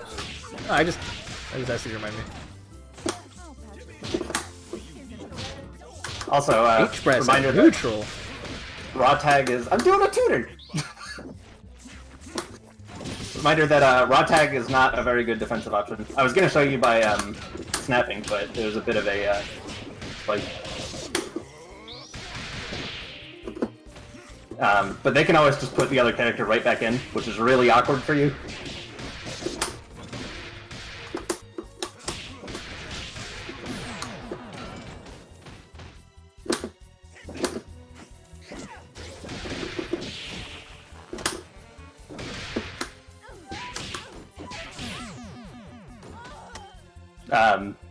Yeah, I was trying to do the armor thing, but you were not just pushing buttons, so the armor didn't work, so that's good. Yeah, Val was consistently jumping over though. Also, I'm bullying you. I apologize if I'm fine. bullying you too much. I bullied you with the Argus thing. Yeah, You're brilliant.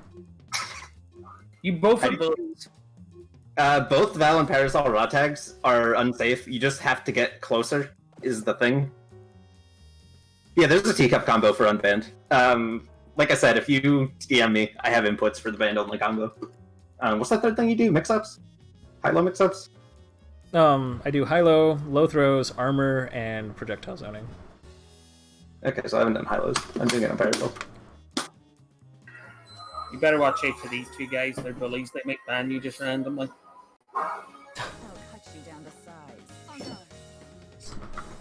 Gentlemen and ladies,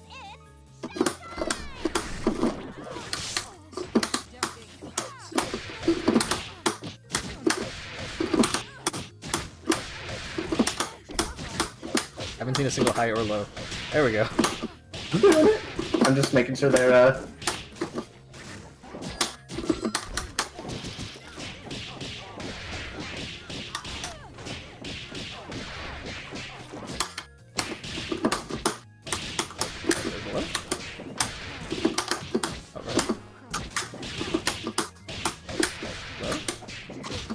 Oh, we got a block. No push block though.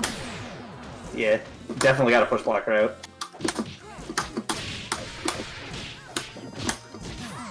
Yeah. So blocking highs and lows is obviously difficult. The highs are a little bit easier to react to, so keep an eye on that and you'll just build that familiarity as you keep playing the game. Lows, are tough and they're fast, so you always want to be down backing by default. But as soon as you block something, you want to push block, and eventually that habit is going to pay off like big time because you're going to start getting into PBGCs and like absolute guard and things like that, which are going to be really strong defensive options for you. But for the time being, you just need to be able to like push block your opponent away if you, once you successfully block something, and then commit to down backing a little bit more because you kept on getting kept on getting hit low, and then switching to standing block against the slower overheads. It's still tough though. It's not easy. And once you block it, push blocking is the big thing, so you don't have to guess again.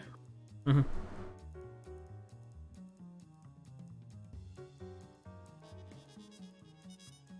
Alright, good stuff.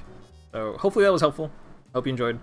We're gonna move on to the next set, which is gonna be You Right Despair versus Grandpa Mac, aka. Did someone say Despair?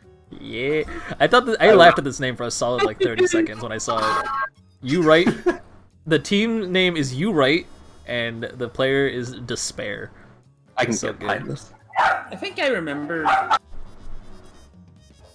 think I remember the Despair, like the player. I think you've like played against them in the quick match a lot more before.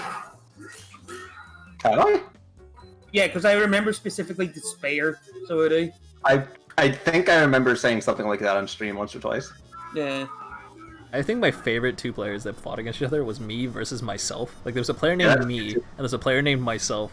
There was also a nobody who, like, occasionally would come in there, so it's like me versus nobody, or nobody versus myself. Somebody called Depression, so it was like me versus Depression. Yeah, my Depression versus myself or some shit. It was so good. There's also that person called you, like YEW, so it always sounded like you versus Depression. Oh, yeah. That's a good name. I love Steam names. One of my when I played TF2, like all the time, my favorite thing was just looking at people's Steam names, like in the game. There's so many good. Bobby Basketball 1999 is one of my favorites. I can love Bobby Basketball. Where'd you get that one from? I'll show you later. Okay.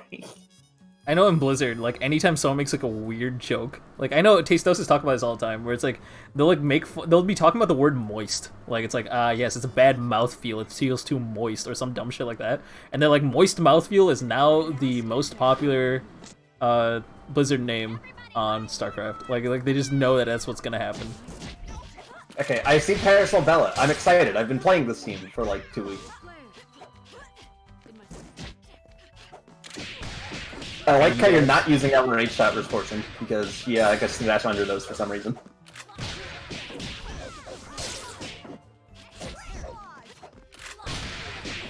Ooh. That might have been snappable.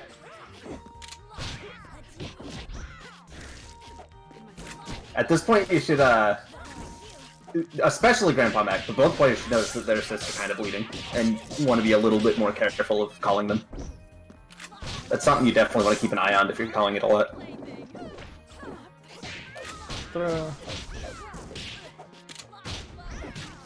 Also, if you do a shot and they push block you out like that, really annoying as Parasol, because you're not in anymore. But you can fix that by just pushing Crouch Medium Punch, because 9 times out of 10 it's still in range of the tier, and they still can't do anything after push block. Crouch Medium Punch is most definitely your friend on Parasol. I like the intent. I like that you're down backing and you're trying to switch guard to getting hit overhead. It's just gonna take practice. I mean, Parasol specifically has some of the faster overheads, grounded overheads anyway. She has the fastest overhead in the game. Next one will change your guilty characters, blah blah blah. For the longest time on MapleStory, my name was I have no name except I do not exist except the I was a lowercase L. And because of the font that MapleStory uses, it just looked like a capital I. So, like, people would be like, what do you mean you don't exist? I'm like, try to look for me in, like, the player profile or whatever. And they'll look me up and they're like, oh my god, you actually don't exist. Heckin' awesome. Yeah. That's a genius. Dude, that reminds me of when, like... I shouldn't tell this story on stream because it's embarrassing, but I'm going to. But in elementary school, I told people that I could get a girl I knew to be their RuneScape girlfriends for gold. And it was just me. You scan people on RuneScape. That's amazing. I would be their RuneScape girlfriend and they'd never know.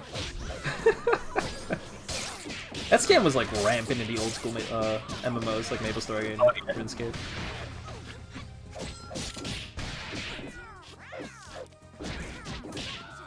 I didn't even play RuneScape.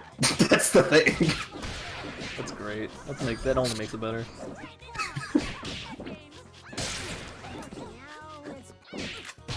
You asked for gold in a game you don't play.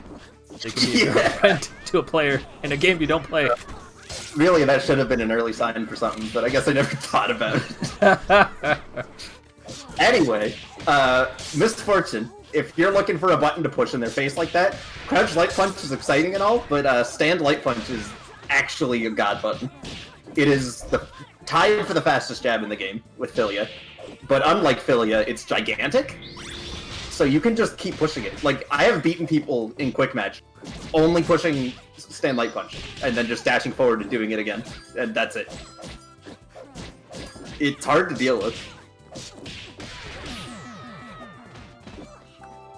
Also, Penny, your RuneScape story reminds me of Final Fantasy XIV, and that's all I'm saying. Yeah, we're talking about that one on stream. Yeah, we're not talking about that one.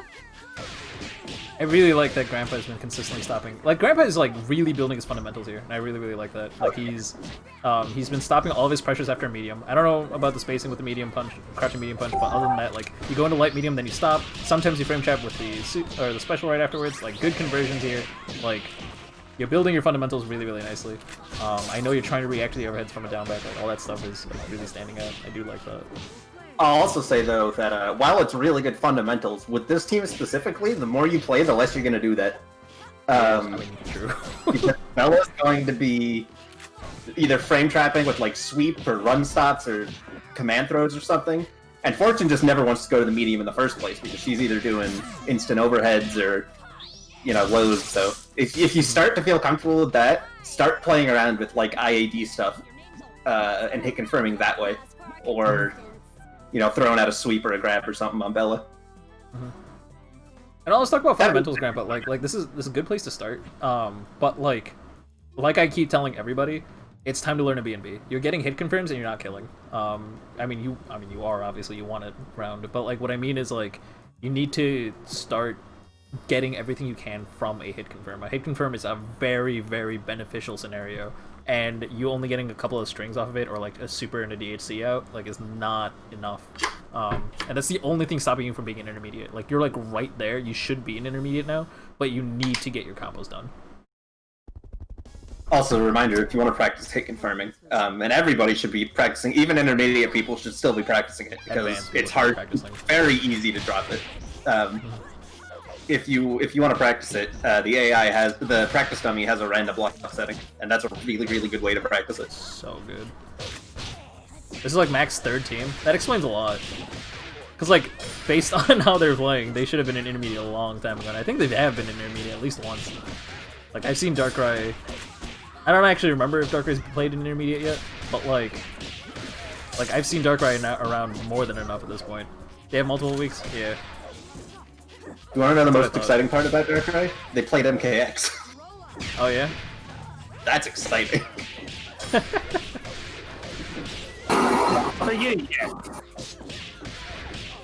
I don't like the league, but it's a good game. I just don't like it. I'll be right.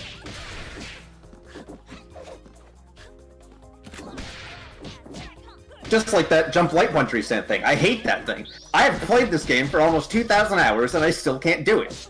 I'm doing the hard combo because it's easier. Wait, the like mash light punch thing? I hate that. I can't do it. I'll do the hard run stop cancels over the jump light punch restand any day. 2,000 hours? Okay. The sad part is that's not even my most played game on Steam. In Team Fortress 2, I have, over all my accounts, about 6,000 hours. I thought it was closer to like 8. It might be at this point. I played competitive TF2 for a long time. Oh yeah, I don't even want to talk about my league hours. That's probably up there too. I don't think it's as much though. Oh, I didn't play League competitively for years. I'll tell you that. Didn't play League at all, to be honest. League was the biggest waste of time I've ever experienced. TFT's fun though. TFT's alright, but I don't consider that League. They changed the set. You should play with us again. Yeah, and you said. I mean, I'll just play it every now and then. It's just a very good passive game. Like, I don't mind. It's just like when people talk about playing League of Legends, I'm just like I sunk my life into that. Like my entire high school and like early college was League, and like I only regret it. I don't understand why I kept playing the game. I was not enjoying it. Okay, so yeah, we're doing a stream. We still have intermediate to do, but before we do intermediate, Frank, Livewire, you were to do. Thank you very much. I appreciate that, Sam. I would have definitely forgotten if it wasn't for that. So Livewire, if you are here on stream, like, I mean, tell me, but also join the lobby through the lobby link. And a mid-level beginner player, if they want, it's an open lobby. If the mid-level beginner player wants to fight Livewire, please hop in. Sprite, come on. Fight them. We've been over this. Alright, Frostburn is here, cool. Fight them. Alright, cool. Hops might be joining? I'm fine with that. Doc, you're also not a beginner, stop. Can I fight Falk? You want to fight Thok? Is Thok signed up? Yes, Falk versus Open, it says. Yeah, sure. You can fight Thok. I'm down with that. Yes! I'm giving you advice too, though. That's okay. I know you're not going to listen to any of it, but I'm going to give it. Alright, so you need to actually turn on the game. Yeah, playing on stream is going to be very stressful until you're used to it. It's just something you got to get used to over time. For sure. I always say Just it's a required and separate skill from playing fighting games. Like, being able to play fighting games and being able to play fighting games on stream or in a tournament environment, so on and so forth, is a very different experience. And getting used to that, where it's like, I only have 5 games and I gotta do what I gotta do, it's tough. And some people never learn, and you'll see that in like a lot of dank esports.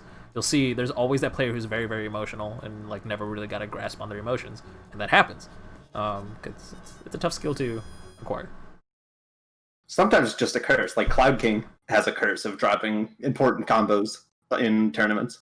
Like, I don't think I see them ever drop during like casuals or anything, but it's nerve-wracking being up there. Mm-hmm.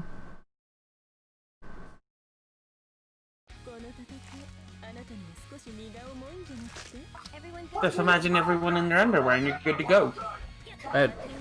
No, because then you're not thinking about the game. The idea is to think about the game and like zone out everything else. Like, just pretend like nothing else exists. Because if you're only thinking about the game, then like nothing else matters. You become less nervous, but you become maybe horny. Who knows? Reminder that Eliza grab can be cancelled into HTTP to pick up. That's the And saves OTG, right? Yes. But you have to use OTG to pick up after that most of the time. There's no way to do an OTG list, but it's hard. And doesn't do any damage. Mm-hmm. Spacing out. So if you're gonna space out with jumping medium kick, because that lets you go into a conversion with like what's it called, axe, I think, right? After jumping medium kick. Yeah, Carpenter's axe will do it, but I mean, if you want my honest advice, just don't space out on Eliza. I mean, once you're in, right? You win the game. Yeah.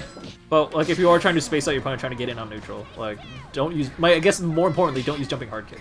I guess because like they were trying to space out with something. And jumping hard kick is not the answer because it moves you away from your opponent.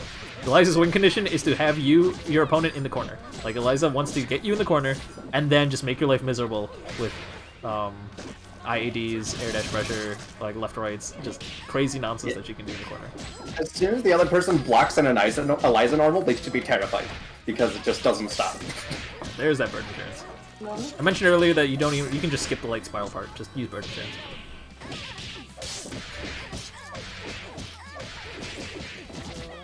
Smash's netcode was so good it was removed from you.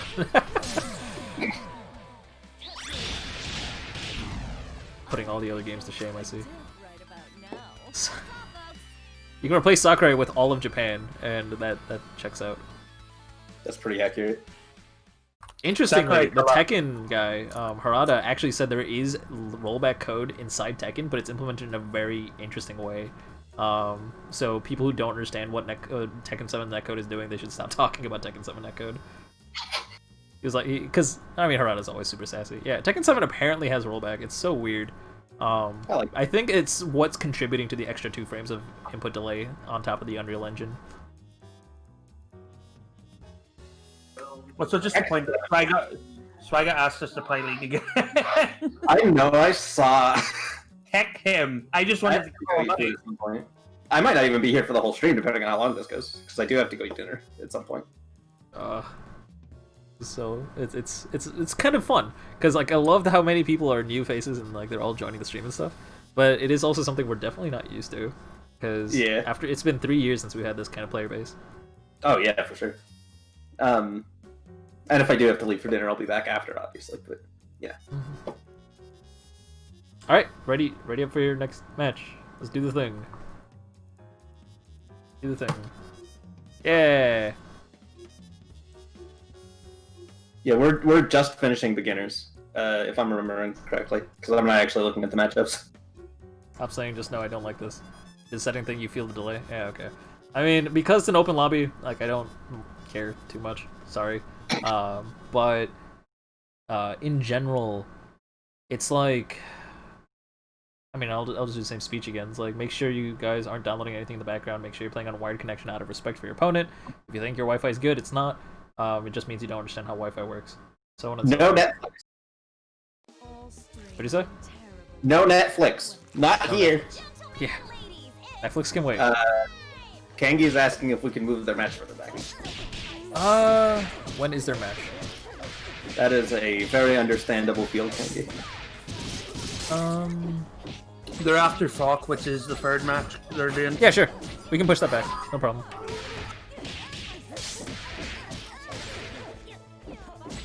So the parents skipped what? Dinner. That's understandable. People want dinner so early is so weird to me. Like only in Western cultures do people eat dinner so early. Yeah. Our normal was 6 until recently. My entire childhood, I didn't know people ate dinner at 6. Like I ate dinner at 11 when my dad got home. Like that was it.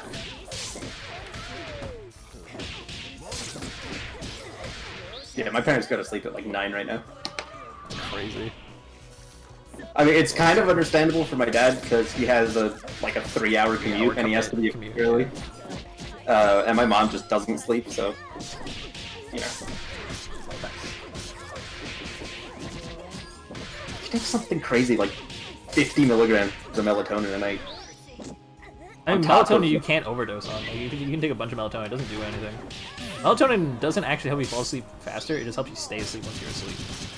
Yeah. And even then, it's on a person-by-person basis. I think melatonin actually wakes me up because like my body's just more awake at night than it is in morning. Because that nighttime response to wanting to fall asleep is melatonin related. Anywhere I can see what match I'm playing and when. Yes, on the Discord. Yeah, should be in the matchup channel. Normally, if we have time, I like tweet out and post on all the different forums or whatever what everyone's matchups are going to be. But in this case, if you check out the weekly matchups channel in the Discord, that's the best way to check.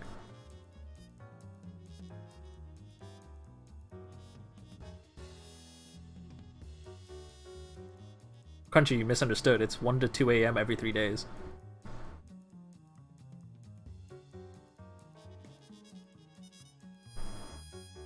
Alright, someone else get in here for the last match, because Pops is tapping out. Yeah, that's fair. Totally fair. Sam, if you want in for the last match, just go for it. That's fine. I'm going! Alright, here we go. You have to play Pain with. No, that's not. No! Sam's Sam, bring back the Bella. It's been a minute. Oh no! Or the Bayo. I'll bring out the Bella Bayo. the Bellabeo. I remember when you played that team. And Frostburn isn't doing too bad. It's just they need to be a little bit more familiar with the character. They're getting multiple strings off, which is kind of cool. Just don't know the most common conversions and which tools to be using in neutral and stuff like that. Yeah, for those of you guys who want to know real insomnia, I sleep once every 3 days and 3 hours at that. Did I tell you last live stream I showed off the double with dash assist tech? I know about this, and I don't know why. I don't know if I happened to tune in at the right time to see this, but I remember you talking about this. Really funny. That's not healthy. Yeah, my doctor said the same thing. Right, gotta be close to the corner for that to work. For the record, I sleep more than once every 3 days. I sleep every day, but only about 3 hours a night. But then occasionally there'll come a day where I can't sleep for 3 days. That's the actual answer. Alright, Sam, straight up blitzers. Sick. I had to remember what the input was first. Alright, first bait. I'm gonna go ahead and take this time, because why not? Talk about the B&B Compendium. I'm gonna go ahead and link it in chat, because it's been a minute. But if you type !B&B into Twitch chat, you get a link to the compendium, and Swag was typing something, so I stole his job. But long story short, they're not the most optimized combos, but they are the combos that help you practice the most common links for your characters. So start practicing a B&B, pick it up, and it's what's going to be super essential for you to get more familiar with your character in general. Then you can move on to more optimized stuff later, but until you learn a B&B, we can't start talking about the more advanced stuff like resets, corner carries, like situational awareness, frame data, things like that. You just need to be a lot more familiar with your buttons and the most common links. So check that out, please. I'll flash that on the stream also real quick. B&B Compendium. I see Sam doing diamond drop on wake up trying to 360. Anyway, I see you using a lot of Horus to try to anti-air. If you want a good anti-air on Eliza, stand medium punch is the dumbest anti-air in this game. Fuck, standing medium punch. You cancel it into Horus still, but stand medium punch is such a gross button. Don't be afraid to sit in the ground and do that. Look at all this red life. This is a good time to talk about how Snap heals your red life, because Sam's giving you a lot of... This is solo play. Do it. I don't think it matters at this point, because if you hit him, you just kill him, but... Well, I mean, not on block. But, basically, long story short, for teams, the way the characters heal is whenever the character's not on point, then they slowly get red health back and while they're, like, just chilling in the back. That being said, solo characters don't have that luxury, so when they get all that red health, they can get 60% of that back if they snap their opponent's character. So on hit, you have to hit confirm first, obviously. You go into a snap and you get a bunch of that red health back. That is essential to playing a solo character. You will not get far as a solo if you are not taking advantage of your ability to heal, I promise you. Because you are just guaranteed to lose neutral a few more times than your opponent will. And because of that, you need to have all the extra health that you can possibly get in order to make sure you survive neutral. That, of course, being said, if you can kill, just go for the kill, but if you can't kill, heal. And honestly, sometimes it might literally be worth it to heal instead of kill, if it's like you have an opponent's character on incoming, and you don't think you're going to be able to survive past it, or like win the incoming setup or anything like that. In that case, you might just need to go for the snap. You can actually snap a corpse and get health, too. That's also tech. Yeah. Okay. I didn't know if that healed. I thought that didn't heal. I'm pretty sure it does. Also, if you're playing Big Band, ignore everything we just said, because you need that meter for mashing SSJ and kill them that way. Don't actually... I was having so much... I haven't faced 16 in 1,000 years. It was weird. And yeah, you got Diamond Drop instead, which is a significantly better move. I saw you blitzer straight up trying to remember the input. No, I don't know what that was, I'll be honest. Alright, so we're gonna call it there. That's 3 games. I don't want to leave. Oh, Penny has to kick. Oh, it's me! Yeah. Kick So, that person. unfortunately this week we are doing only 3 games per round because we have too many people. For those of you guys who are wondering about the threshold, basically, if we have 6 sets or less, or sometimes even 7 sets or less, I will say we're playing 5 games per round, which is our normal. But other than that, we will do 3 games a round. Fun fact, 5 games a round was actually not ever the normal. It became the normal just because people wanted more games and we had fewer participants, so it became a normal, and then that's just how it happened. And honestly, at 12 this point, people is 3 the games only might become normal again, because there's a lot of Yeah. people. There are. It's been 3 games for several weeks now. Like, it's just like the game's lively, which is kind of exciting. I'm really happy to say It's so. still in Sam's Discord. Say what? We're still in Sam's Discord, I just realized. Yeah, I've locked the channel to some degree. Oh, okay, cool. Loaded. I appreciate that. Let's see. Next up, we're gonna go ahead and get... Actually, wait a minute. Was that from the Live Shock Wire match? No. Yeah. Yeah. Yeah. Okay. So now we're finally starting intermediate. Oh god. All right. So we got Ase versus TMO. Let's go. I'm like, oh, we're finally approaching the end, and I'm like, oh, cool, we're halfway. Yeah, it's halfway. Intermediate goes, intermediate's easier, kind of. Yeah, I mean, it goes a lot more smoothly. People are veterans there. They know what's going on. All that stuff is good. Yeah. So, Ase versus TMO. Go ahead and get in on the stream. TMO's Yo-Yo, what's up? All right, let's get you that link. Cool. It's You're even easier to know what to talk about, too, just because we've been playing intermediate stuff for so long. It's what we're thinking about all the time anyway, you know? True that.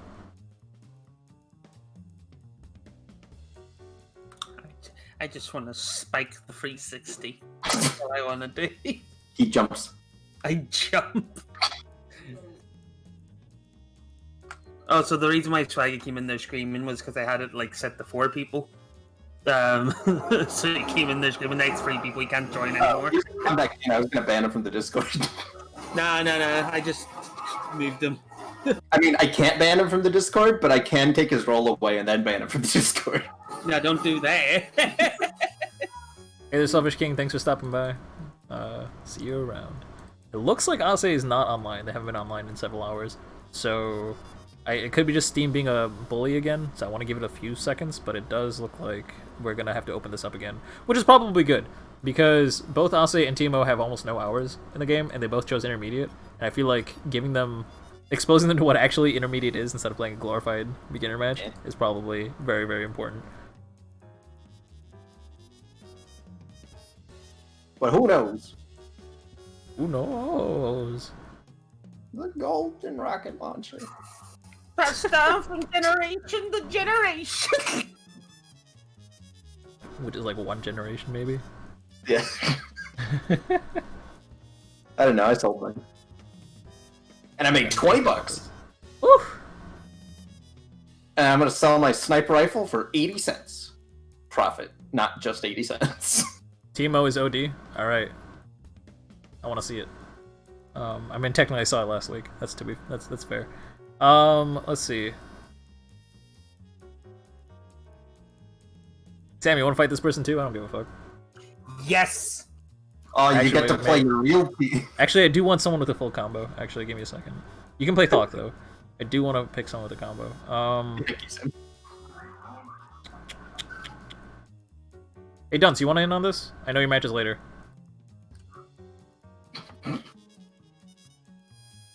Swagger's gonna go insane. Why? Why did Swagger say? Oh, Swagger picked me. Oh yeah, Swagger, go ahead. That's fine. I wasn't even paying attention to that. My bad. Alright, Swagger's doing it. You can do it, Swagger. Don, sorry about that. I didn't want to mislead you. We'll get you in when you have. I mean, you're up in 2 sets anyway. Sorry about that. Swagger, if you don't have a BNB, I swear to God. He has a BMB. He just never gets a chance to do it because he's too busy matching.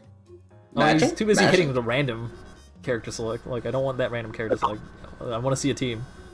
He only does that against other people to pick random. Oh, okay, that's fair.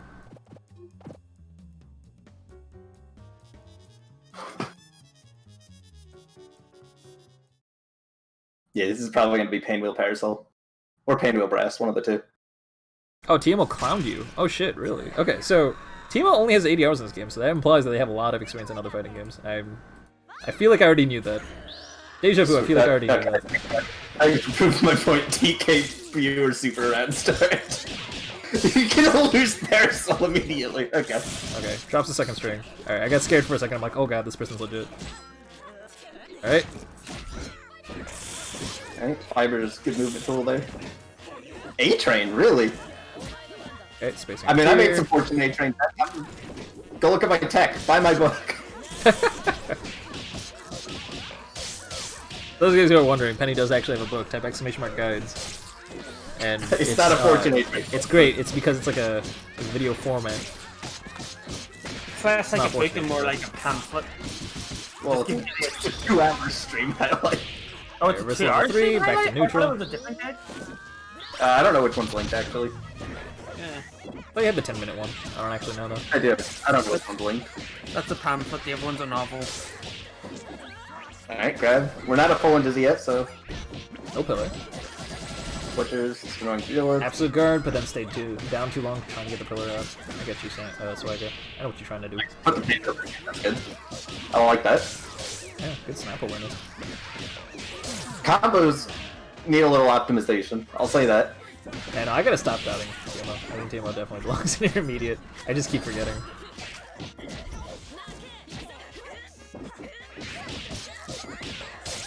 Definitely need some. If you're running A-Train, you should be confirming into A-Train every time. Yeah. And I know I was. Could have killed meaning Muralist, earlier, not that but it matters. seriously, if you want Fortune A-Train combos, I have them. They hurt a lot. Just hit me up. I'll give them to you.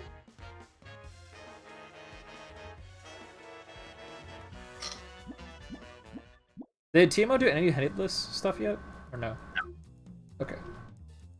So you're playing head on. Yeah, no, that was good.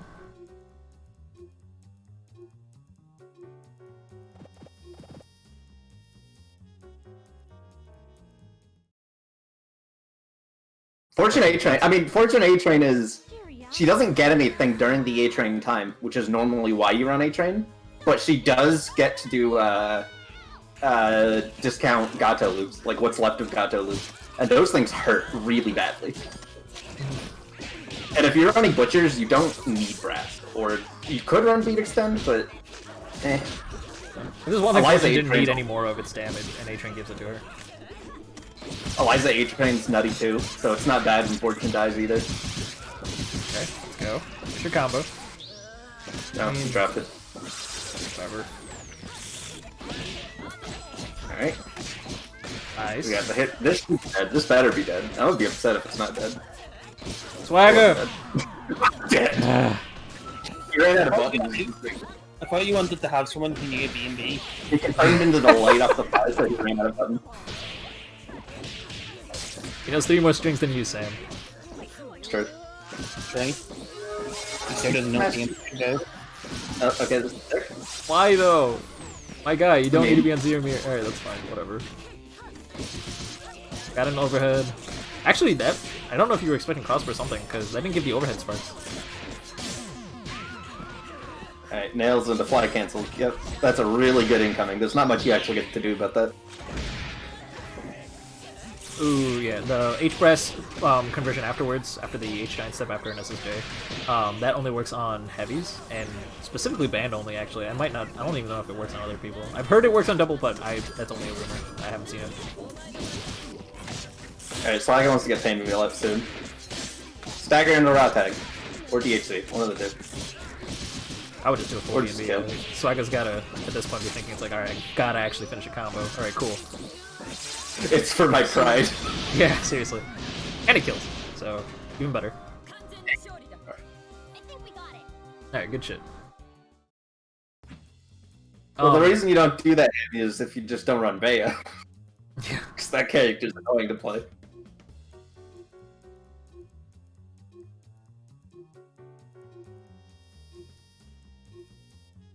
And I can say that, I'm a Bea expert. I've been playing him for at least 3 hours.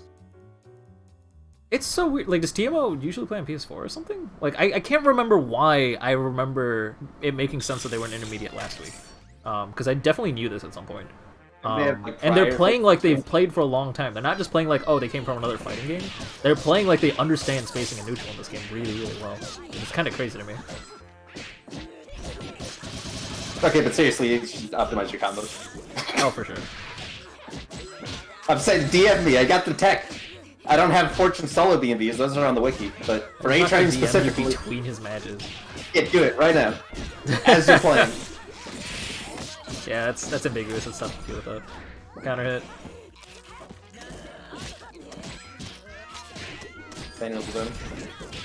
Alright, scoop.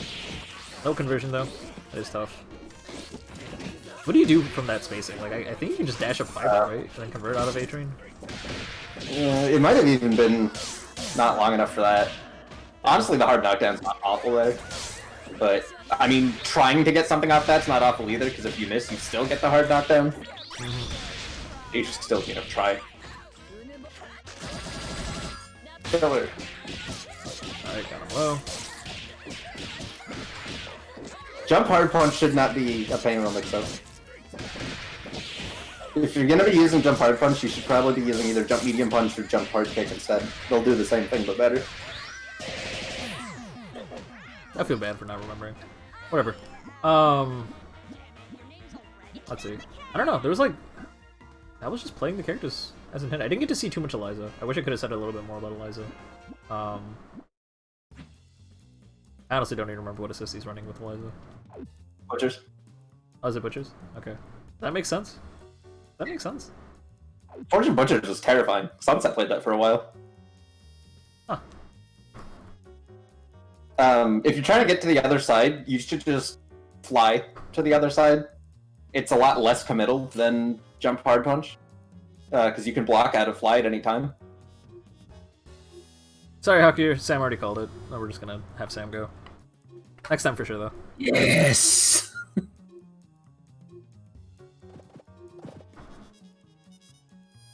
Too much spaghetti in the. I'm telling you, Skullgirls is a game about who likes spaghetti more. I've never seen a clean match of Skullgirls. There's always spaghetti, and whoever's better at spaghetti wins. That's the nature of the game. I will say the two players I've seen the least spaghetti with are actually Sev and Rosita. Oh, yes. Well, Rosita's spaghetti comes from the connection.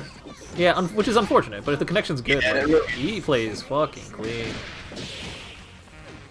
Sev, though. Sev is clean. Sonic Fox doesn't just abuse the spaghetti, Sonic Fox creates the spaghetti. Sonic Fox lives in the spaghetti. Like, he's just like, this is my home now. Yeah. So that was actually... Unfortunately, I was about to compliment Sam. Alright, no, but for real. Sam, like you... That was actually a really good decision to use SSJ there, because it was after an A-Train, so you shouldn't do it, but it was gonna kill.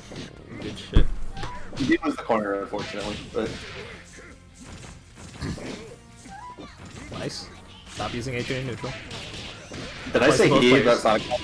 I said he, I apologize. I mean that. Sorry. They, yeah. I mean, yeah, like, obviously we want to improve ourselves, and we'll always say they whenever we can, and we'll try to make sure we're saying they all the time. But also, we've known Sonic Fox for 8 years, and their pronoun change has only happened recently, so we apologize, we're just not used to it yet. Also, when I don't like actually talk to people consistently, it's hard for me to get their pronoun, because I talk about Sonic Fox once ever, you know? Nice. But when I'm talking to a friend that's changed pronouns, it's easy to fix, because I talk about them a lot. Yeah, I didn't... It's also like it's also a bit weird with Sonic Fox, because like his what do you call it? Yeah, sorry. Again, their persona is actually a guy, so it is. Yeah, so that's also true. I didn't actually know that. Mike C said it in the changes whenever he was. Oh, That's right. So the personas are he, he. but they're they. Interesting. I appreciate the effort. I super appreciate the effort. I hate getting that wrong. Yeah, no, correct us every time. I appreciate it. Oh, yeah. The thing about this L-George assist is you have to know how to change your routes on the fly to avoid it. And that's hard to do when you're not, you know, you haven't been playing... I don't know how long you've been playing Eliza, but it takes a lot of experience to know how to do that. Alternatively, you have Grass Assist, so every time you see Peacock come onto the screen, you should be hitting Grass Assist. It removes the bomb, it hits Peacock, and Peacock will die without ever hitting the screen as a character. That's called countercalling, and it shuts down certain teams completely. Like this team. And not every team gets to countercall like that. Like, my main team doesn't get to, because I run Butchers, and that's slow as heck. But especially when you have something like Brass, you can just shut down the team straight up like that. Yeah, Sam's combos are ridiculous. Sam is one of the most unoptimal successful players you'll ever see. I actually am really happy to hear that for some reason. An optimal successful player. Also, Yeah. Sam runs Ban Peacock in that order specifically because A-Train plus Bomb is fun. Yeah, I just do it for fun. It's Team Doppler. It's like, it's Lil Doppler. Like, so it's Team Doppler with Lil Doppler assist, where it's just banned with George assist, and it is so so tough to deal with. Because George just single-handedly undoes almost every single one of Ban's weaknesses. We have these every Saturday? Absolutely. Or MEST. I can't remember what made me like think that like George was good. Maybe he was good in the training room. Blade, on Twitter, there is a character Twitter called Molly, like Molly SGC or something, and she tweets about every single tournament that's happening every week, and we'll give updates on the results and everything. Pretty sure Claw runs it. Yeah, Claw does run it. Also, yeah, like I said though, as annoying as this is to deal with, the number one way to deal with it is counter-calling. And I'm going to keep talking about that, because that's one of the only real consistent options to this. Especially if you're running Brass Assist, like, what would you run that for if you're not counter-calling? Yeah, that's the best thing about Brass Assist, really. That and the damage it gives you. I'm gonna give myself the benefit of the doubt, and I think I've mentioned counter-calling to Thought before in previous weeks, but I'm actually really happy you brought that up again, because they're still not doing it. Okay.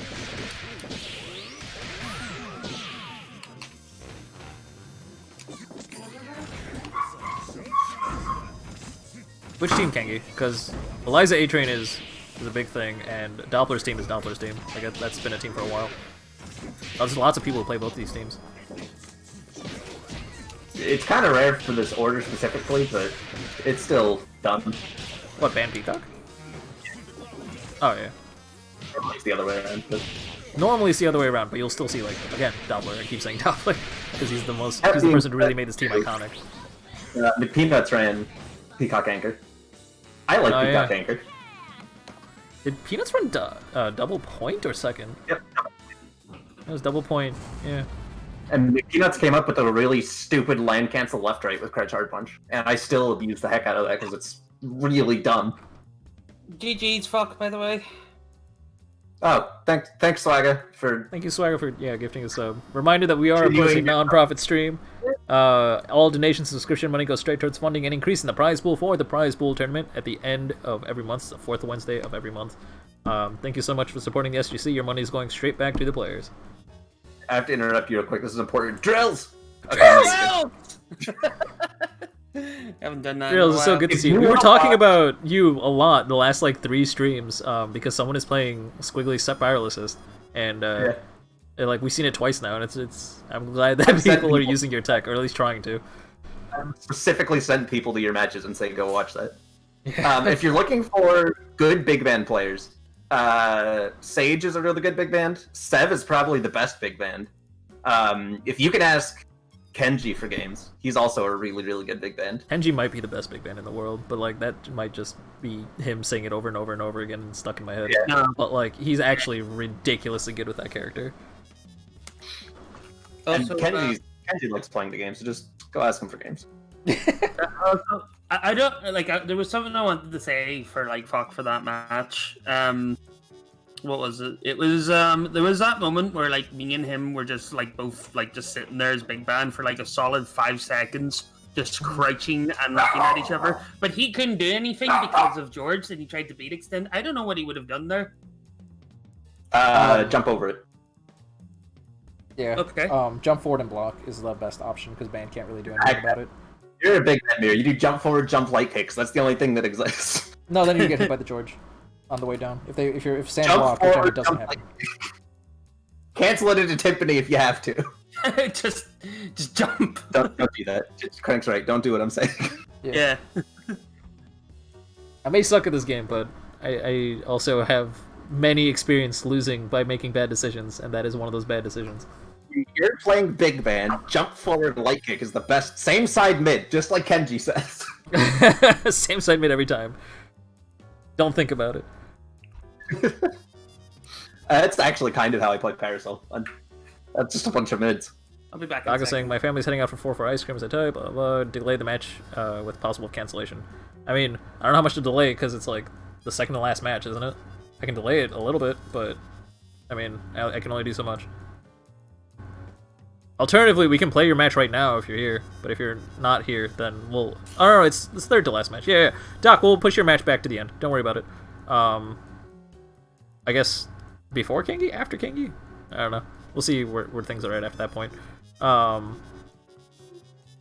gonna... TMO DM in Discord. Penny, it's me. I'm an orange name. Just hit me with a boop.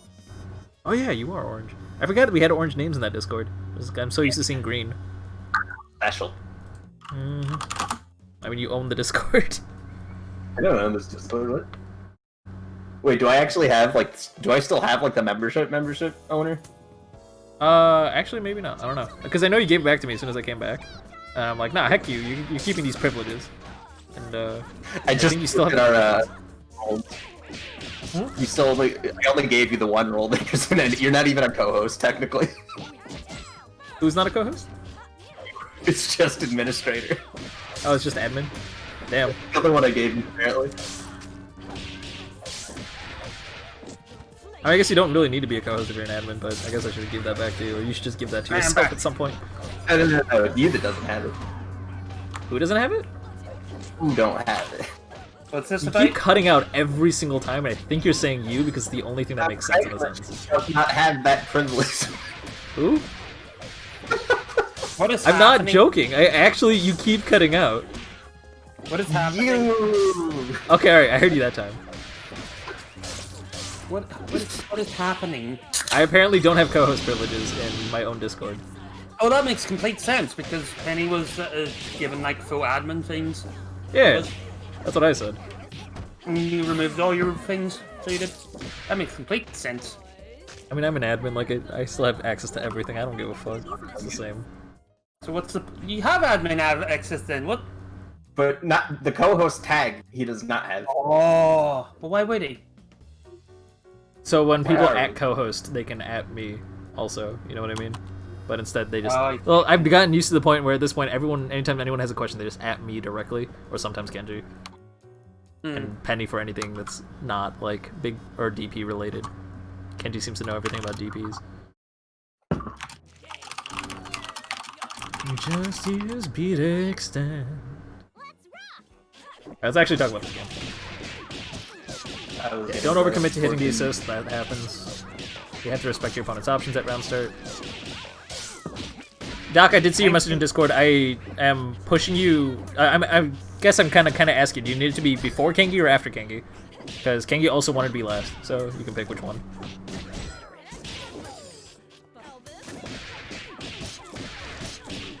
Okay, I have to duck out for now. Okay. I'll pretend I can I do will be back. For dinner? Yeah, Okay.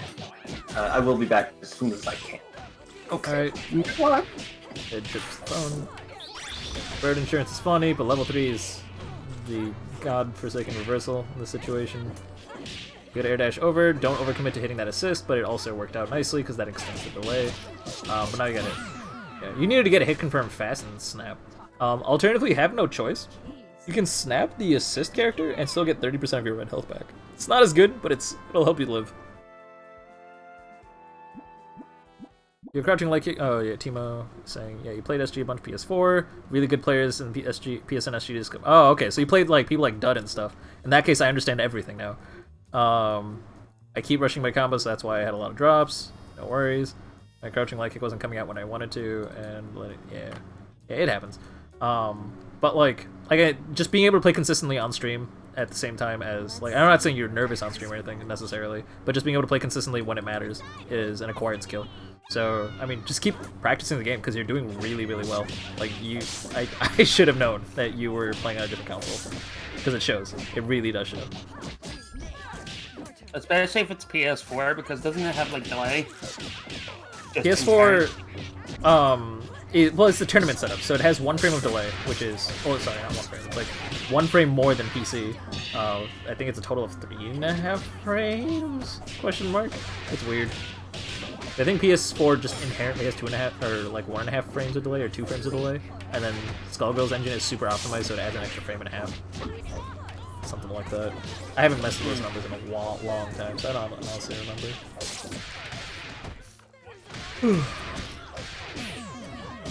Craig, why are you yawning? I'm dying. We're only What? halfway through. No, we're getting along. This is the 3rd set. We're only 2/3 in. Yeah, it's fine. You can't be tired now. You'll be back. Alright, sweep. All right, that's how you. So for anyone who from beginner bracket is still around who is not converting off of sweep properly, that's how you do it. You get him into a knockdown state, then you use sweep on OTG. 3. Yeah, you have to respect when Eliza has 3 meter, because not only does she have her DP to make a dead zone in front of her, but if you get past that dead zone, then you have to respect the level 3 because it's her only real reversal. Imagine being tired. Yeah, right? Seriously. What a doofus. Like, you're such a doofus, Crank. You guys know what's the worst feeling in the world? It's Sorry for the voice, what? what were you saying? Sorry, go ahead, what were you saying? Oh, it's like, the worst feeling in the world is yawning when you're trying to sleep. If you're like tossing and turning in bed and then you yawn, it's like such a slap to the face. Cause it's just like, bitch, I'm trying, you know? It's like you're telling your body, it's like, I'm literally trying. You know what I don't like? I don't know if you've ever experienced this, but like, it's that moment when you're like just about to like fall asleep, but you're still awake, and then like your body like jumps because it feels like you fell or something. Oh yeah. You know what I'm talking about? That's the worst, because it's basically like, you're just like, oh, finally, I'm about to sleep, and then your brain just goes, wake the fuck up, you're I don't get that very often, but it is a thing. Vermalingus versus Frosty is up next, so we are waiting on Frosty, just so you guys are aware.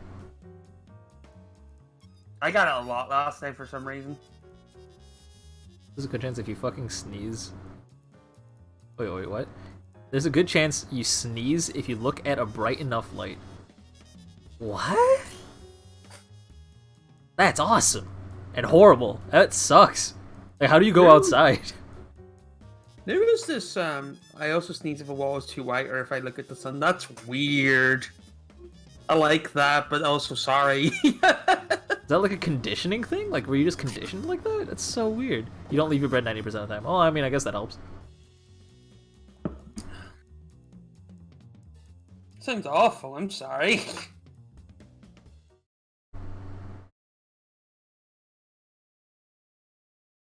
It's good to be out. Lightophobia.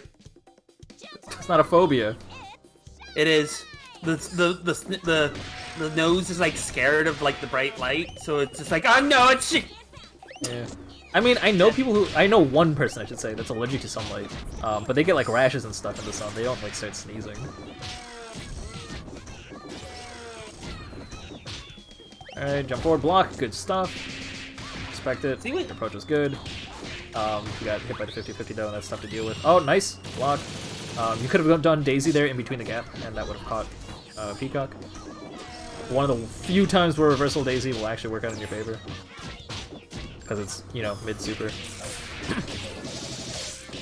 Also, your opponent can't DHC. That's the actual real reason. The only reason you were able to do that is because your opponent can't DHC.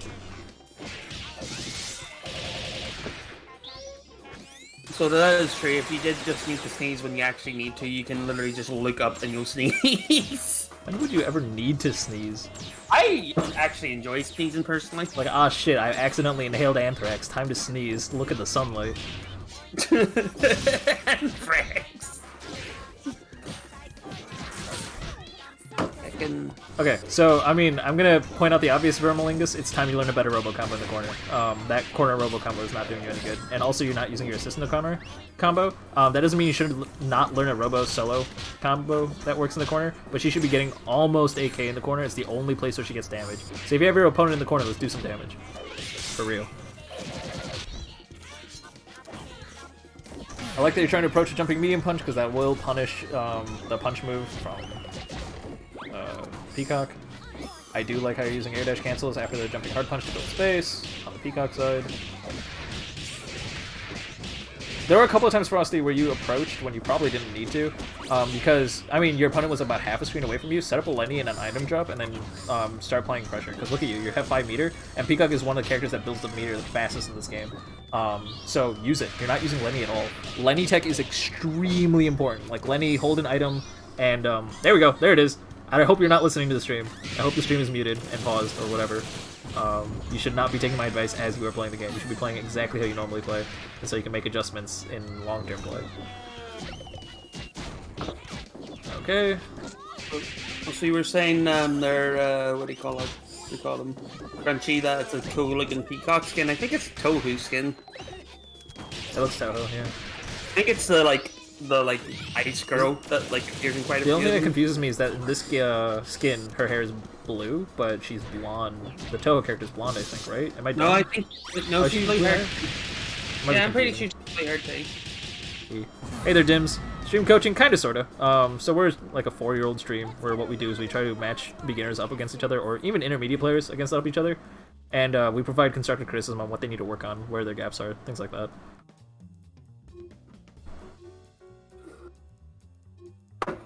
I mean, I know she has the same bow tie and everything. She's got like the little red one. Yeah, it's the same She bow does. tie for sure, and the same outfit. Yeah. It's Cerno? Okay. Maybe? I don't know. I don't know.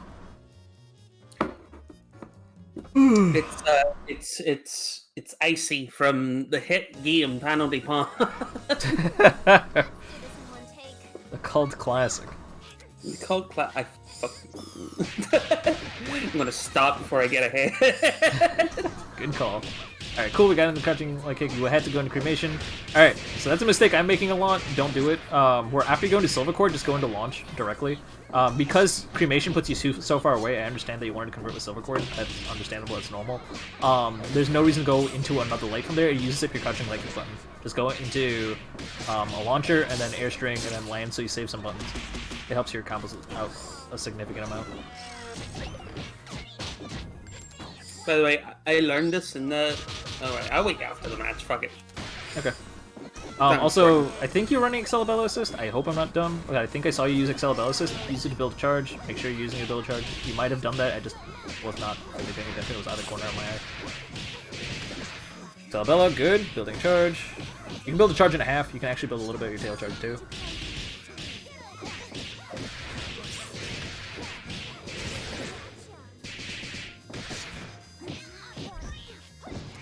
I don't know if because I didn't notice it was triples. I thought it was duo there. I was gonna say they're not doing any damage to that Peacock, and I couldn't tell why.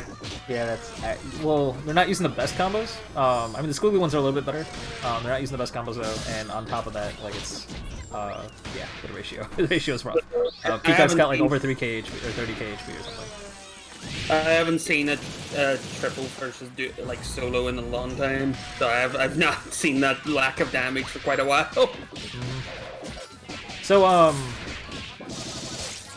glad you did that, Frosty. Like set up a Lenny and then go into what's it called, Beam Super, because I wanted to point out, like, so you're familiar with that concept, like putting out both those supers.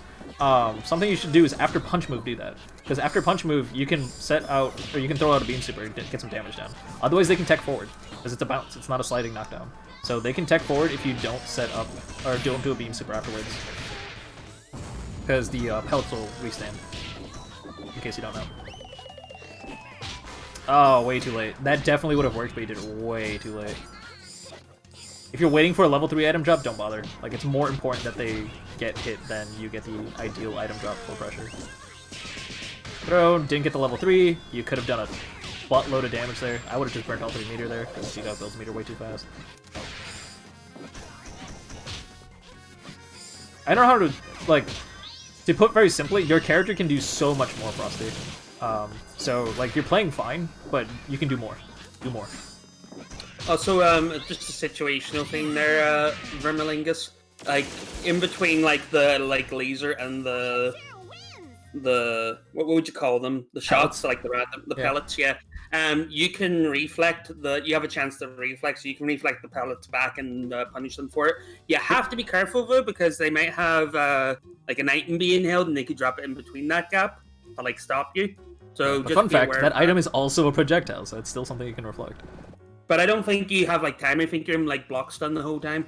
Yeah, it's Like, yeah. if they if they drop it at the right time, you don't have a chance to reflect. Yeah, but at that point, like, you could let go of the stick and you'll block all of it because the true block's turn. That being said, though, like, you should try to reflect in between the beam and whatever. Yeah. Be aware of it, basically. Yeah. Also, just quickly before we get into this match, the thing I wanted to say was, what do you call it? Do you know in Yoshi's Island, the, like, little penguins? Yes. The ones that, like, bump around? No, I honestly have no idea. Okay. They're basically like these little tiny penguins that just move slowly across like the ice, but they don't damage you or anything when you touch them. They just make you bounce everywhere. So they do whenever you touch them. It's like these little there's these tiny fat little fucking penguins. I learned in Tetris Attack that they're called bumpties. Bumpties? Nice. Yeah, they slide around good. bumping everything, so they're called bumpties. I like that.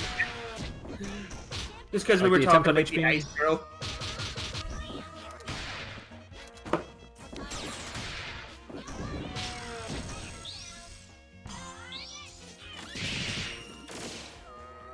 Daisy! Or not Yeah, Daisy, no, sorry. SBO.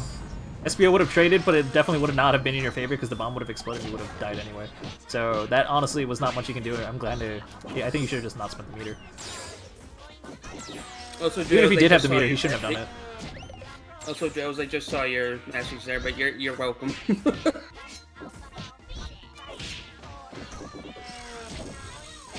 For those guys who don't know, and I mean most of you players should know at this point, but Argus blows up Lenny as soon as Argus ends. So if SBO ended up hitting Peacock out of the rest of her SBO, or I mean out of the rest of her super, Lenny would have exploded instantly, and Squiggy would have died. Yeah, it can happen as soon as like the very first like tick of damage from the laser happens. It's happened to me where like I get hit by a projectile as my tick of like beam has hit Lenny, and it just explodes immediately. Yeah, it's really goofy looking.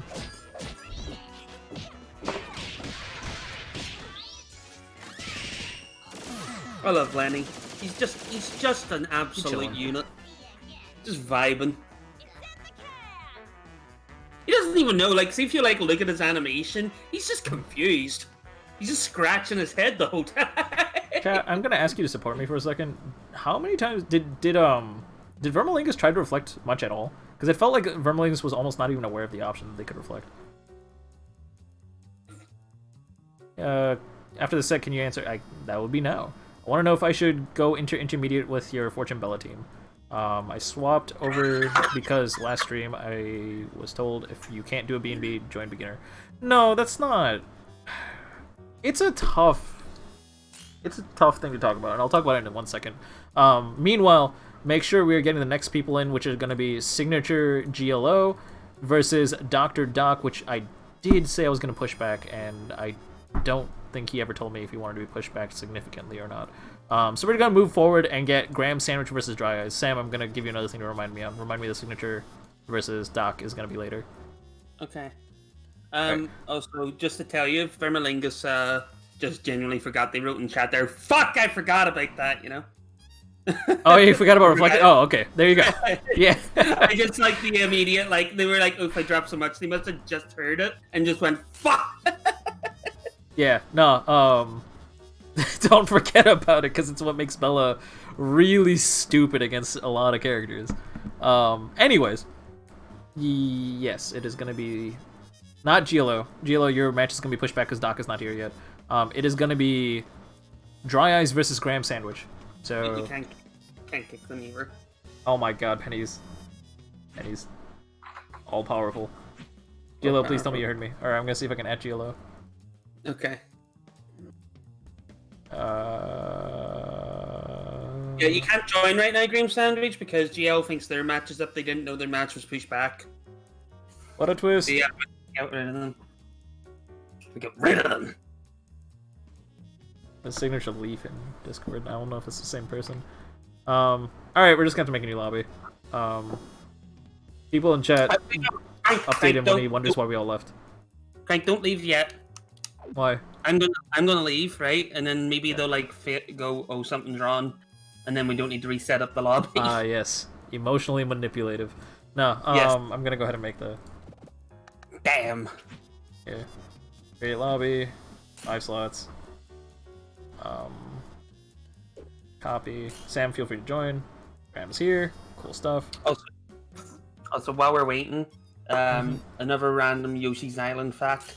The giant fucking moon boss is called a raven for some reason. Why do you know all these things, and why now? I love Yoshi's Island. That's a good reason. I love Yoshi's Island. It's so cute. It goes da da da da da da da. Here it comes. Okay, so should you join intermediate and fortune battle team? So it's tough to say because you're playing at an intermediate level in terms of neutral knowledge, right? So like when you are familiar enough with the game that you can play an intermediate with one team, you should be, in my personal opinion, an intermediate with all teams. In terms of you not knowing your B&Bs, it's not a hard restriction. We don't say you're not allowed an intermediate if you can't do a B&B. It's more of a, like, that's some homework you gotta do, right? It's like, if you want to play this team, you need to do your homework and quickly learn a B&B as soon as possible. You don't need to play in beginner for that, because again, you have your neutral knowledge, and you already know what it's like to learn a B&B, so that means you're going to be picking up your next B&Bs a lot more quickly, right? Does that make sense? So, Darkrai, I think you should be playing an intermediate, long story short. I apologize if I've given mixed messages at some point, because I can't remember anything and everything I say. That being said, your neutral is at a point where you should be playing intermediate. You should be getting the B&Bs down before Get Great if you can, or at least to the best of your ability. Like it's your homework, so to speak. Like two points I have to say is just like also like if you like don't feel comfortable with like your B&Bs and you like go up against like intermediate, you could also like get the B&Bs just good, because then if you go up against somebody who really knows their stuff in intermediate, it's a bit harder to give you advice because you're just getting bodied and not able to like, you know, to do your B&Bs and stuff. On the other hand though, you've got like players like me who don't know a B&B and just have solid neutral like you do. Not even solid neutral, I'm just mad. I just you got Little Doppler helping you out, is all I'm trying to say. You got what, sorry? You got Little Doppler helping you out. That's Jordan's name. I don't even know who you're talking about. I don't know where I got that from. Like, I didn't watch anybody do that. The reason you got that is because Penny suggested that team to you. Because George Assist. It was during like 2.5 years ago. George Assist got incredibly popular because people started realizing how stupid it is on certain teams, and because of that, like Penny was just like, Sam, why don't you just add on Peacock? You like Peacock. You've played Peacock before. Just add on Peacock and use like George Assist, and it'll let you do all sorts of dumb stuff. That sounds about right. Are we waiting on Penny? No, not at all, because Penny is eating food. So. That's why we had to remake the lobby, because again, you're all good. You're all good. Their signature glow, like as well. Like we couldn't kick you just to like make room for Graham because Penny was the owner of the lobby, so we didn't have anything over it. That's the only reason why we did that. Yeah, I actually appreciate that you turned sound off. Like that's fine. What I don't appreciate is that you weren't in the Skullgirls Get Gr8 group chat. If you're participating today, please join that group chat. That's how we communicate about logistics with you. It's GG8 chat. Stay in there until you're done. Also, yeah, exactly, Kangi. It's not a s'more. It's a granium sandwich. Come on, get with the program. Alright, nice pickup on the RPG. Light A-Train, you can convert off of this. I actually did not know you can convert off of that with a medium. I legitimately did not know that. Wait, what?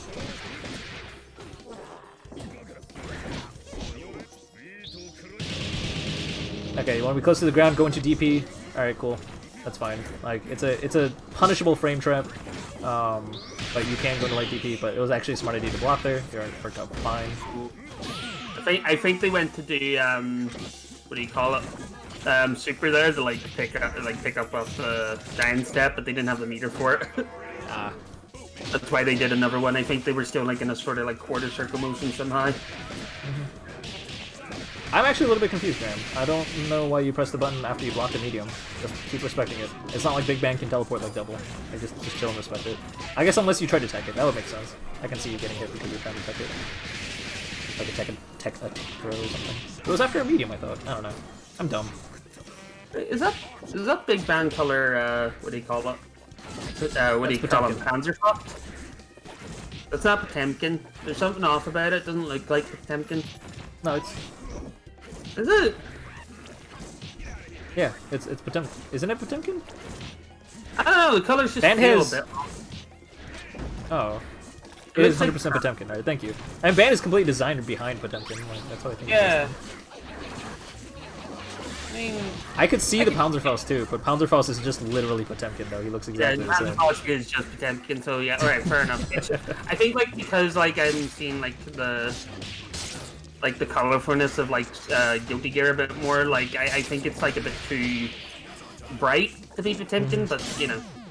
Yeah, maybe. Potemkin is like relatively darker colors. There's a lot more faded, yeah. Yeah.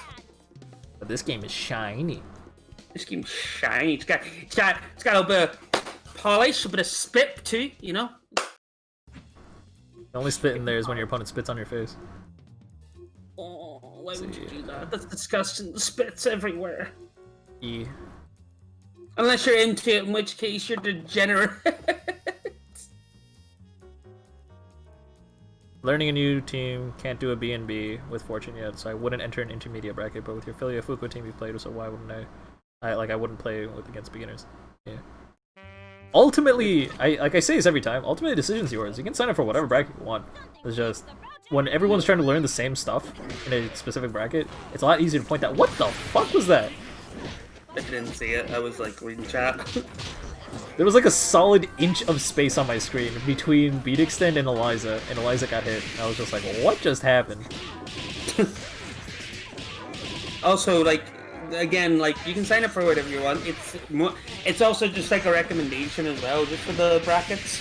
It's like if you're like a level 2 character and you go into like a level 20 area, you can do it, but you probably want to get better gear and level up a bit first. What's an MMO? Oh, nice attempt at the air grab. Probably should have done it for the incoming setup instead of like using what's it called, bomber to make your grab attempt safe. All right, wow, you got a hit me from there. Let's do it. Got the conversion. We have it. We have these. Let's go. Oh. Unless you're Final Fantasy, in which case it restricts you by the main story. All right. So, Dry Eyes, this is a situation you occasionally encounter every now and then. You are respecting your opponent way too much. Graham has full liberty to do whatever the fuck they want to you, and you have 5 meter, and you're a solo band, or not a solo band, you're a band. Like, it's time, my dude. Like unleash the Kraken inside of you. When you have 5 meter, use the option select, alright? If they down back, you're gonna get a grab, it's fine. If they press a button, you're gonna get SSJ. If they hit you in the air, you're gonna get Tymphany, especially if you're in the corner, so it's totally fine. What are they gonna do, cross you up and make you get symbols in the corner? It almost doesn't happen, especially if your opponent's a band. Let the SSJ fly, my dude. It's time. Also, who are we doing next week, Jasmine? Remind you, are we doing Doctor or Kangi? Kangi, are you ready now? And you're talking in chat, so I'm gonna assume you're ready, so we're probably gonna go with Kangi. You are, in fact, ready. That's what I like to hear. I'm gonna go ahead and get Kangi versus PN Scumlord, wherever Scumlord is. So, actually, I've not seen them at all today, so I don't actually know if they're here. So imagine, this is funny, imagine a fighting game restricting like multiplayer until you complete single player. Kill a Kill. Kill a Kill did that. Arxis makes the strange... That's an Arxis game, isn't it? Yeah, Kill a Kill Arxis, did that. Where do you come up with this bullshit? How do you think Kill of a this? Kill a Kill, I think the restriction was you have to complete half of the story to unlock multiplayer, and then you have to complete the game to unlock online multiplayer. Here you go, pup. Glad you made it. Good stuff. Penny would probably know that better, though, because she was the one who did it when we were trying it. I think it's like, I think actually, like, it was like you had to clear half of the story to get online multiplayer, but I think once you cleared the first 2 chapters, you got local multiplayer. Such a wasted opportunity. Kill la Kill is, like, pretty much designed to be a fighting game. The entire game is just, like, or the entire anime is just them beating the shit out of each other. Yeah. I actually had fun with it. I was beating the fuck out of myself. That was great. Kill la Kill's alright. You're probably like, that probably doesn't surprise you that I played Gamagore. Yeah, no, that checks out. Yeah, Kill la Kill's alright. Like, it's, in terms of a show, I don't know anything about the game. It was a show that tried to subvert a lot of tropes, but I definitely don't think it's Trigger's best work by any means. Was that my Trigger, right? I'm not crazy. best work was the Shantae intro to the anime. Space Patrol Luluko, obviously. or like I can't remember what it's called, but it's like a one-off like anime that they made where it's like a shark, his like sex doll assistant, and like his gorilla like henchman. That sounds horrifying. It is horrifying. it's really I think it's like called like Sex, Drugs, and like Gangsters or something like that. I am literally shocked that that did not work. That was the right idea. I just want to point it out, Kingy. You had the right idea to do an air reversal there. Bale was being way too ambitious pursuing you up there. The fact that it did not work blows my tiny pea brain. Yeah, you already used up OTG, so you can't do that route. You have to go off the wall bounce straight into DP. That's just a tip. Like, if you convert and use the OTG, just pay attention to that. And off the wall bounce, just use like use standing hard kick, get the wall bounce, and use DP or something. That's not a route. You should have just done the mid screen. It does like 8.8, and it would have done 30% more on the assist character and probably killed Bella. So that Bella should have been dead.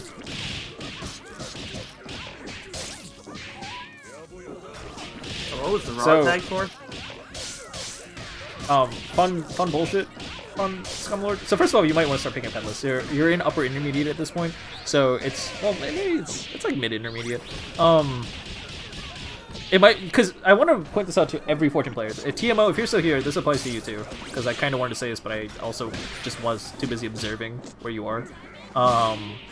It's time to pick up headless, because like it's not that headless is better than head on. It's that they're both parts of a character. You're only playing half a character if you only play one or the other.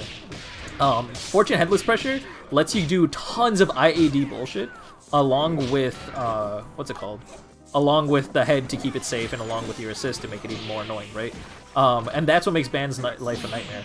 After Band starts being aware of this, they can go for A-Train, like M-A-Train stuff, and then punish you for it, but that's where, like, the metagame begins. But you're not even letting that metagame begin, because, like, with head-on IAD pressure with Fortune is significantly significantly more lackluster, I think is what I'm trying to say. Real question, can you Super Unga Bunga as headless? What do you mean? Oh, so just to point out for that match, like, Kangi's doing a lot of, like, raw tags, and I don't know if that's misinputs or that, like, is intentional, but it's really dangerous to do raw tags, so it is. Oh, yeah. That's definitely a habit you want to get out of the way right away. Like, raw tag is something that you want to use, like, once a set. It's, like, something you try as a reversal just to see if your opponent respects it or not, and there's certain characters where it's more acceptable than not. The only character you can really rog into and make it kind of acceptable is Bella, followed by maybe Beowulf, which, you know, is neither of Kingy's characters. It's, in fact, Pun Scumlord. Also, I'm speaking Dark Ride language. I get it. Let me translate to you, Crank. Thank you. Can you be a complete degenerate when you play headless for Misfortune? Yes. Like by just mashing buttons? Fortune, if you get your opponent in the corner and you're playing headless, you can sometimes just win the game on accident. Like, it is so difficult to deal with. Like, there's no one that's, like, super consistent at this, but because of the head, you can make unmatchable setups repeatedly. But it's, like, completely based on manual timing. Yeah. If you want to turn your brain off, like, Fortune is top tier. If you want to turn your brain off even more, I recommend learning, like, Fortune, some dumb low assist. Like, Cremation is my personal recommendation, but a lot of people would say, well, then you have to learn Squiggly, which sucks. Right, Crank, right. So now I'm going to translate what you said back to my fellow caveman. Believe it. Ungle Bungle good. Do no head cat. Do. No Go head bash cat. buttons. Do. Unga Bunga. Mr. Brainman say yes. I feel like I'm on Yahoo Answers all over again. What's that? I feel like I'm on Yahoo Answers all over again. I got it in translation. Is that the orc from Warcraft 3? No. Oh. I think you've asked this before, actually. I just wanted to be the orc from Warcraft 3. Smart man say mm.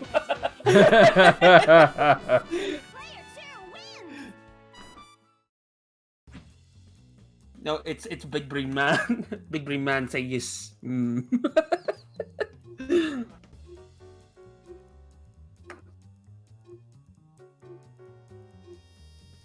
I said I would watch out for raw tags this game, and I just didn't do that. I should probably do that. Roteg, very unga. don't do. The only reason why, like, the only place I ever see, like, the orc emote is, like, Hearthstone streams when people are, like, seeing hunters. Because face is the place. Also, since we're talking about raw tags and it's the Pinwheel team, just want to point out that Pinwheel's raw tag is the only techable hit grab in the game. You can get grabbed and you can tech it. It is actually just the worst.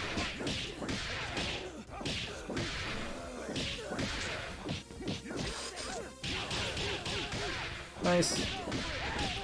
Anything after Bunga? Kunga. It's Unga Bunga Kunga. But Kunga is for the big brain cavemen, so don't you ever use it. You're not allowed to. This is a lot of spaghetti. This is so much spaghetti. Oh my god.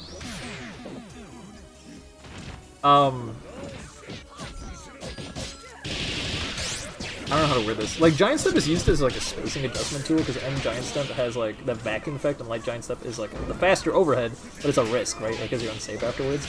You shouldn't be using that in like a lot of your strings unless you need it for the conversion, really. Especially in the corner. Like, I know you have to have known this by now, but like there are definitely better combo reps you should be using, for sure, like 1000%. There, because you used SSJ and it wasn't in a part of the combo, you could have done H Giant Step and gotten a full screen SSJ to punish Fortune and get the kill. So you would have cut out one more point of neutral for ban. Let's see. Yeah, no, that's not what you want to approach it with. It's tricky. I'm sorry, I destroyed the chat. That's fine. I mean, it was a long time coming. You got 5 meter. You got 5 meter. Hopefully Do it's 360. No, don't actually do 360. Well, okay. Ironically, I was actually gonna say do 360. I was gonna say, all right. So what you want to do is you have an amazing ability where you can use lock and load. And so level 3. Like, I mean, it's safe, so you're fine. But really smart push block from Kangi. That's actually exactly why you have to push block that move, because otherwise Bella gets a free grab on you. So yeah, good shit. The important thing to point out though is one of the most important Bella techniques in the game is lock and load, Kara cancel into 360. If you eat any hits on your armor, or if you notice your opponent is just standing there down backing, cancel into 360, you get a full combo afterwards. So when you have a bunch of meter like that, you now can set up pressure where you can do lock and load into the thing. You got excited, frick. Lol. Also, just to remind you, Doctor and Signature Glow was our last match. Is Doc here yet, or no? I don't know. Alright, we'll give it like... Oh, Doc's here. You're still at the ice cream store, sadly. Okay, you're not here. I can fight them. We could... I'll fight Signature Glow. I mean, I need some practice. I'm not good. Alright.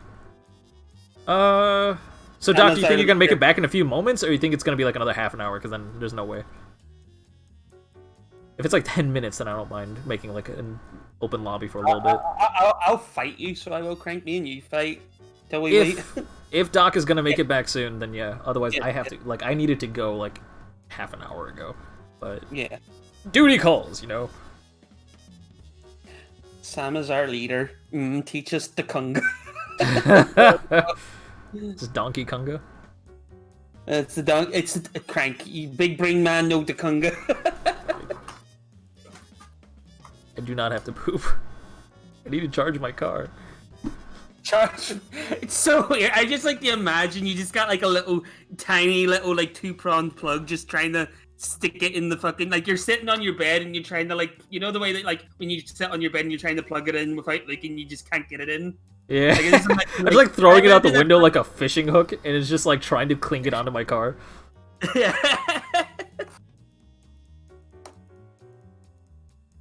The lobby is open lobby till no, because I don't know if Doc is gonna make it back in time. I'm just kind of hoping if they would say like they're gonna make him back in a few minutes or not. If not, I'm just gonna fight Glow and then call it.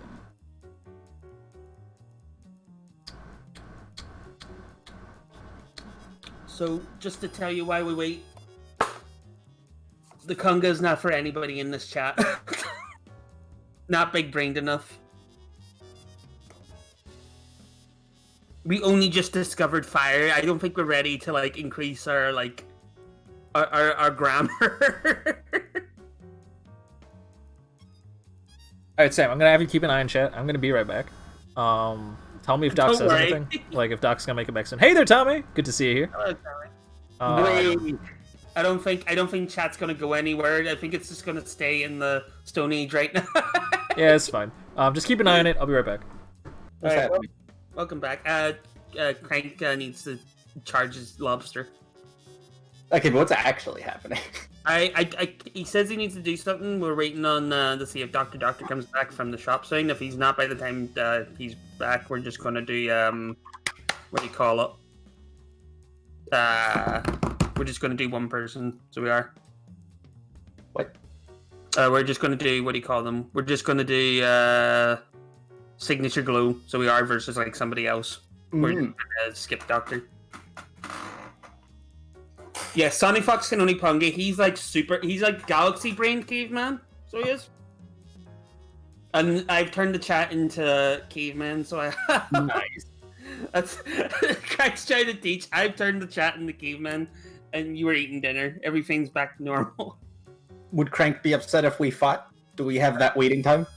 I'm sure one match wouldn't hurt. I'm sure it won't hurt. I'm sure. I don't know what the time frame is, because I just got here. Yeah, nerdy eye. It's a dev. It's a dev. No, a fucking host match. Let me show you the ways of Kunga, friends. Let me show you the way of... I've been playing this team for an hour. Oh no, Penny's on Punga. The reason why we're saying Kunga is somebody was asking what's after Unga Bunga.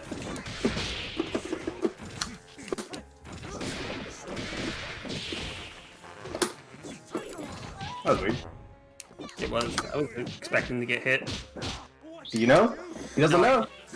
I think it's speed extend, you do? Yeah. Yeah. I just wasn't like ready for the input.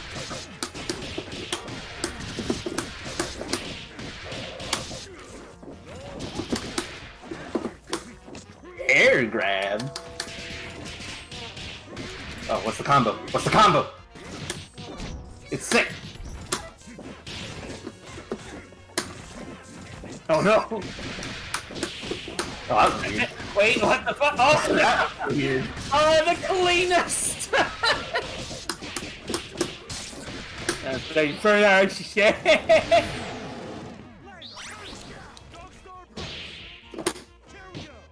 Then he's showing you an example of Punga right now.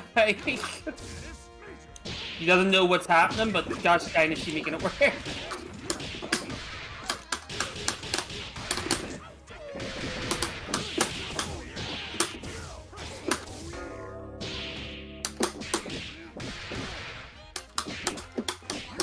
What happened?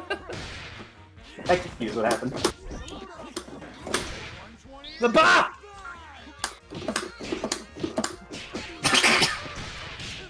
I've returned. Sam, if you're playing a game, that means you're not watching the chat. You failed your one Oh, job. you're right. Now I'm watching the chat too. That's why I'm losing. Got Alright, we're Hey, gonna fun go ahead fact and for- fight Signature Side. Glow. What's up? Besides, like, if you look at the chat right fucking now, what are you like? What do you want me to like watch? Good call. It's Alright, filled with Signature Glow, if you're here, let's go. Go ahead and get in the lobby. We'll fight, and then we'll call it a day. If you guys Sorry, Doc. want a fun fact in this chat, Mhm. double raw tag goes perfectly in the Peacock dead zone. So if you're ever really desperate, double tag's really good against Peacock. That's really stupid. I'm not It happy is. knowing this. I just did it against Sam. It's heckin' great. I mean, I guess it's one way to bring double back into the meta, that everyone's playing Peacock. Yeah, because he needed to be. I think that she gets a no, conversion off of it too for free. It's really nice. Full combo. It's no situation at all where I don't think it does. Oh, tequila full combo. Jesus. I've ruined everything. You turned it into a normal Twitch chat. I've led the masses astray. Yes, they know the ways of Kunga now. But was it worth it? Yeah, probably. Yeah, What's that? Who are they fighting? They're fighting Crank. I'm fighting Signature. Yeah. Is Why Swagger's Swagger? here? This is not an open lobby, Swagger. This one is just a meme. Alright. Let's see if I know how to play a video game. Are you playing the new team? Yeah. Ooh. There's no old team anymore. It's gone. Oh. Oh, Swagger didn't even know that he joined. He launched the game and just joined the lobby. Do you do the thing where you like go to friends and hit launch game but miss and hit join game? Because I've done that.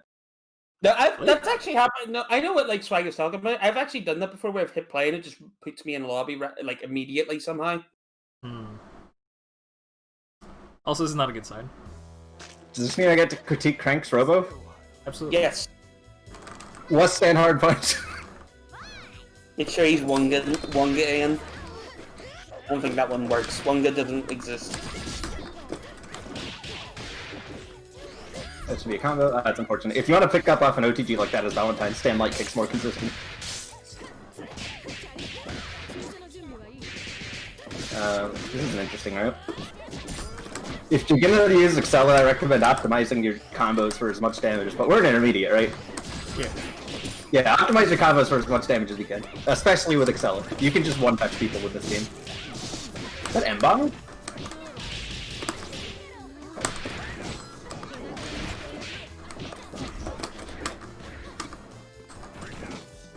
Fellow tag was a bit weird, but whatever. Unfortunate.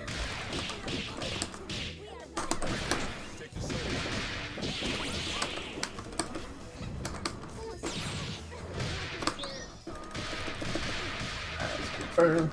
Use OTG though, so it's awkward.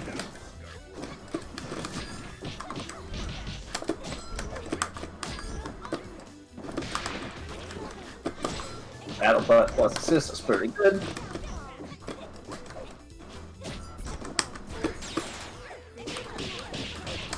If you're gonna try to poke that or do a jump in from that high up as Bella, you don't want to use jump hard kick. That's super line cancelable. And its hitbox is worse than jump medium punch because jump medium punch is stupid. Jump medium punch is a button you want to be pushing a lot more than jump hard kick. That was not an SBO. That is very unfortunate. I'm pretty sure this will still get great soon. I just got here, but I'm pretty sure it'll still get great. It's still bracket. This is what do you call it? This is like the last match. If Doctor was here, but he was away doing like ice cream stuff. That's worth it, really. I mean, you could call it casuals because the masses are being casual right jump hard now. kick's not that much worse, but for the purpose they were doing, jump medium punch is better. And in a match, you are more likely to be pushing jump medium punch more than jump hard kick.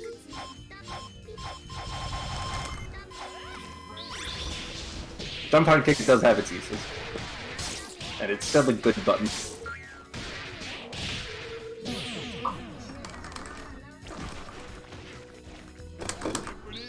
Also, good use not going to full Indizzy deck, because that makes incoming awkward. And it makes you level 3 do less damage. There are a lot of times where you want to kill somebody without using full Indizzy. There's the best DP in the game, even though I swear it's a bad button. I can't really say that because it works against me too often. But I promise it's bad. Because I'm bad doesn't make it any less true. I mean, I'm gonna say it's bad, but I can't back it up till it stops hitting me.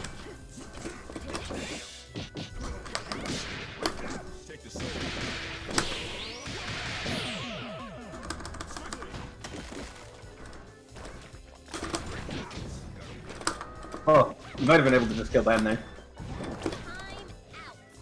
Time thing though. If you killed Ben, you might have actually won that. I can't tell. If they killed Bandon, they would also have to get me to block a Luger. Yeah.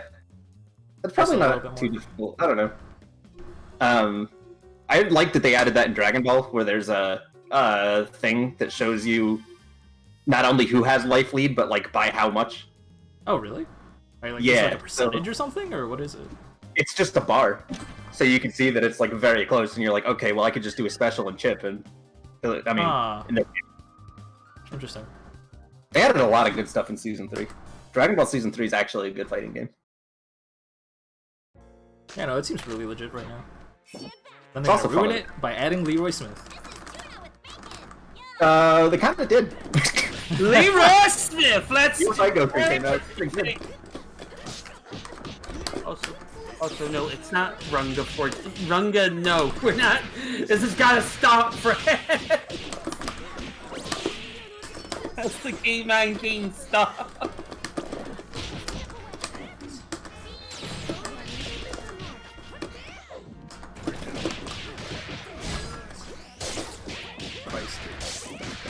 Also, Glow, at this point, you should be trying to counter-call A-Train as much as you can. And even Beam to an extent.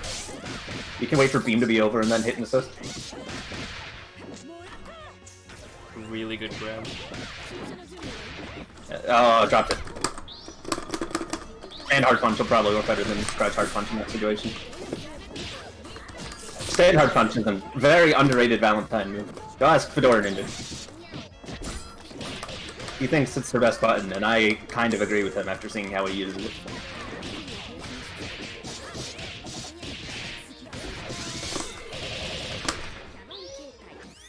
Bye, Dark No Knight. brain cells. Yep.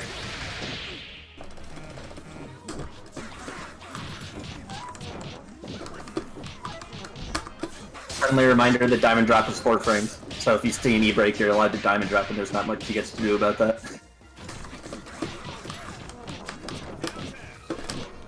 Even beats SSJ. Yeah. Not post-Super Flies anymore, but... Oh. 360 was your answer there, friend. Would 360 have beaten SSJ there? Might have. I don't know. It depends, because you can't do it post-Super Flash. That close. But if you had inputted it before the Super Flash, because they inputted that before the Super Flash. I don't know why they did, but they did.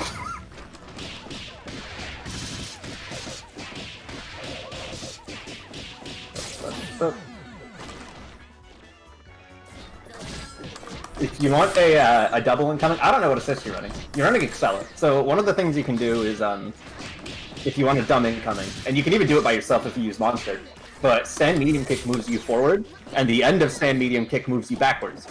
So on incoming, you can either push Excella Bell or have a monster set up, and then just push stand medium kick at some point, and it'll be a left-right, and it's really funny, and you don't even have to know what side it hits on, because it doesn't matter, you're not the one blocking it.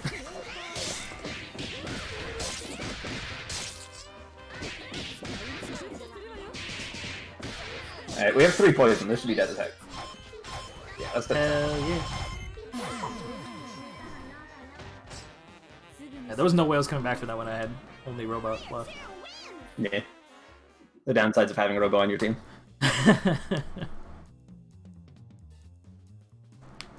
So just an assist, then you can do some damage. Potentially. And so is Band, really. Yeah, you get 2 vials during Excella. Yeah, the teams like both Sonic and Sage's teams are cool because they're good in any order that you run them in. Josh's team was like that too, but that was just Sonic's team, I guess. And Kenji's team kind of too, but Kenji's kind of an exception because he actually plays Band, so you know, you're not allowed to just snap it in. Double flash step goes heckin' far. It doesn't go full screen.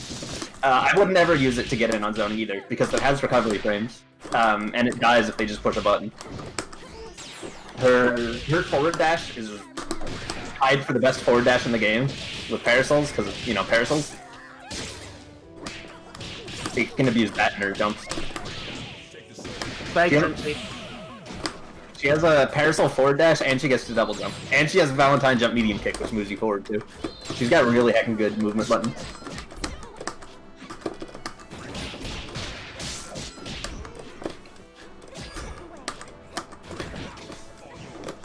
Yeah, Painwell's dash is kind of a double-edged sword, a little bit.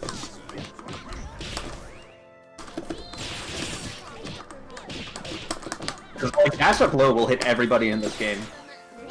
But also, it's really slow.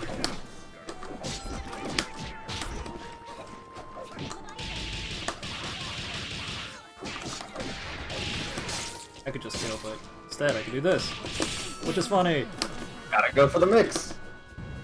It's about the emotional damage. Oh, absolutely.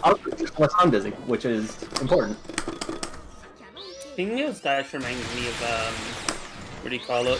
Peacock's like air dash, where like it has like that delay on. Yeah, a little bit. Yeah, that mix TMO is a really strange mix because it's not mashable unless you're Parasol. Then it's colorable for some reason, and also it's unreactable except for when it is, because sometimes you can just see it. It's good though. The squiggly unblockable. So the way Daisy Pusher works is you can move after Daisy Pusher, after the Super Flash. Well, one So you have to buffer movement. So normally, if they Daisy during the Super Flash, you can just hold up and you'll jump out of it. But if they use Charge Center Stage first, there's the moment where it like zooms in on her, and the super, it's like its own little super stop. That removes the window for you to do anything. So as soon as they sing and then they Daisy again, you're not allowed to jump out anymore. You just have to get hit. Yeah. And the reason it's so good is because Sing has stop on it. You don't have to commit to Daisy. You can see that they're pushing a button or in the air instead and can SBO. It's another option. It means when she has punch charge, she just kind of wins. You're too late, You Doctor. got any more comments about It's over. this game? It's 3 games, yeah. Yeah, I don't have any off the top of my head now. I think I said pretty much. Stand hard punch a lot. The only thing I have is like I just didn't expect this, so you ended up blocking most of my mixes, but you always block low. I think almost every overhead hit you. Start looking out for the overhead. I mean, if it was a matter of me conditioning you because it just kept on going low at first, that's one thing. But it definitely looked like anytime I saw an opportunity to hit you with an overhead, it did work. There was even one time where you were blocking standing, and then you switched to a low block when I did my overhead. So that's like, it seems like such a simple bit of advice, but you need to start watching your opponent's character more for when overhead is happening. Also, Graham, I'm gonna expose Crank's secret tech a little bit here. But you can forcibly put them into Daisy range if they're not in Daisy range. Which is why one of the teams Crank wants to run is Peacock with H teleport assist. Oh, no. Because H teleport assist pushes you forward, which means if you're full screen and you use center stage plus the assist, it pushes them into the Daisy, and they can't jump because you're using center stage. It is one of my favorite ideas, and everyone thinks it's dumb and hilarious until they get hit by it. You can visibly watch their smile disappear. It is so funny. It's not even that awful. It's a decent alpha counter, is another thing. It's the best alpha counter, because it's like the entire startup of teleport is invulnerable because of alpha counter invuln startup. And on top of that, like, you can cancel it into fake teleport, which means there's now a bomb out there, which is absolutely dope. Yeah, Signature Glow. When center stage happens before Daisy, you're not allowed to jump out of it. You have to just get hit. Charge center stage specifically. She did some dumb shit with item drop where Peacock's body to convert off the throat. Yeah, like there's also stuff like what's great is if you run band brass or A-Train assist, because it goes flying out there so much, or even hairball. A lot of people's responses to that is jumping over the character. And if they jump over the character, you can use their carcass for the same thing. Like, you can just use, like, Band's body with a whiffed brass to push them into a Daisy. So if you ever see them jumping over, center stage Daisy works every time. The downside of that is center stage Daisy is a great option, and it's unreactable or in any way. The downside of that is it scales your combo to 50%. It should be 55%, but Mike Z fucked up, so it's 50%. And like, that tiny bit of damage doesn't make that much of a difference, but it does mean your damage is significantly reduced. Although that super is great if you use it offensively.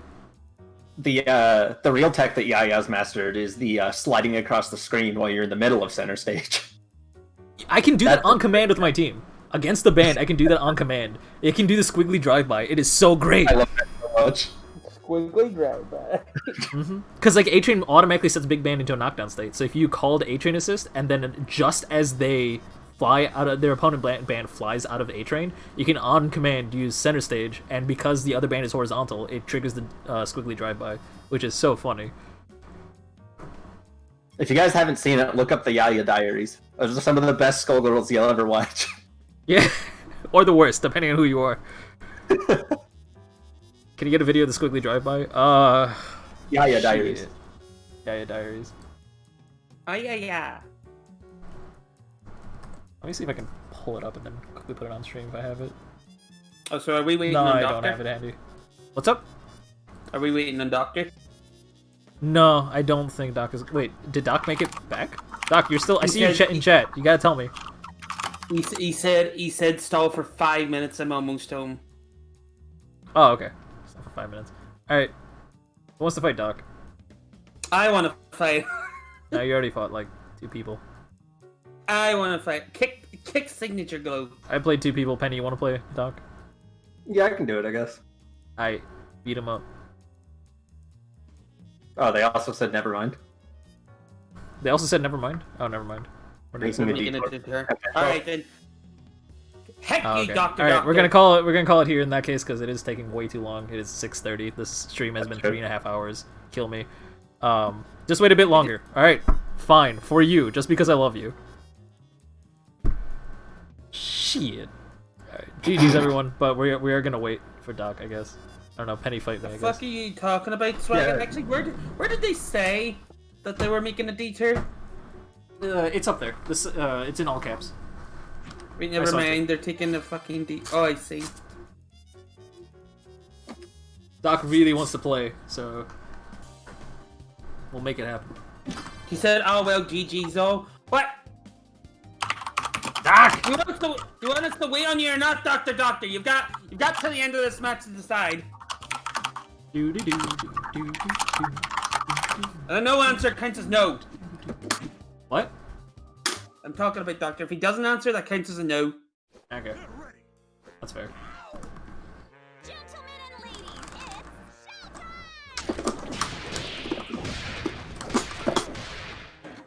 Huh.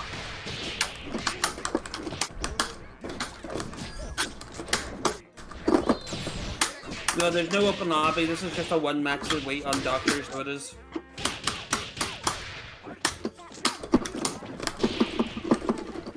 Did I lose my charge? Yes, I did. Nobody knows because there's no UI indicator. Yeah. Oh.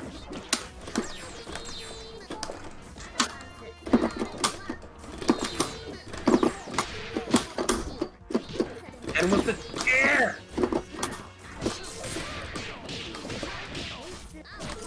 It's okay, I have bear privilege. Damn. It just undoes your puddle. That's kind of goofy. Yeah. So I think, Penny, you need to like run more light charges. Yeah, that's probably what it is. You know, with the peacock on my team? Yeah. I mean, it's double. Double can be peacocks. You can turn into any character. Wow!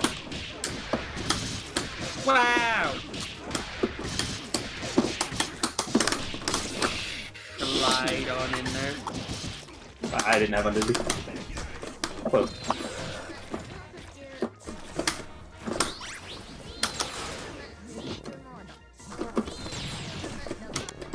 My turn. One of My the turn. weaknesses that suits us a little bit better. I really like the Smash palette, so My turn. Oh! Do the horn! Yeah, Smash Do Bros. the is definitely horn! one of my favorite palettes. No, Doesn't not fit a lot of the horn! other skins, unfortunately. That's the small horn!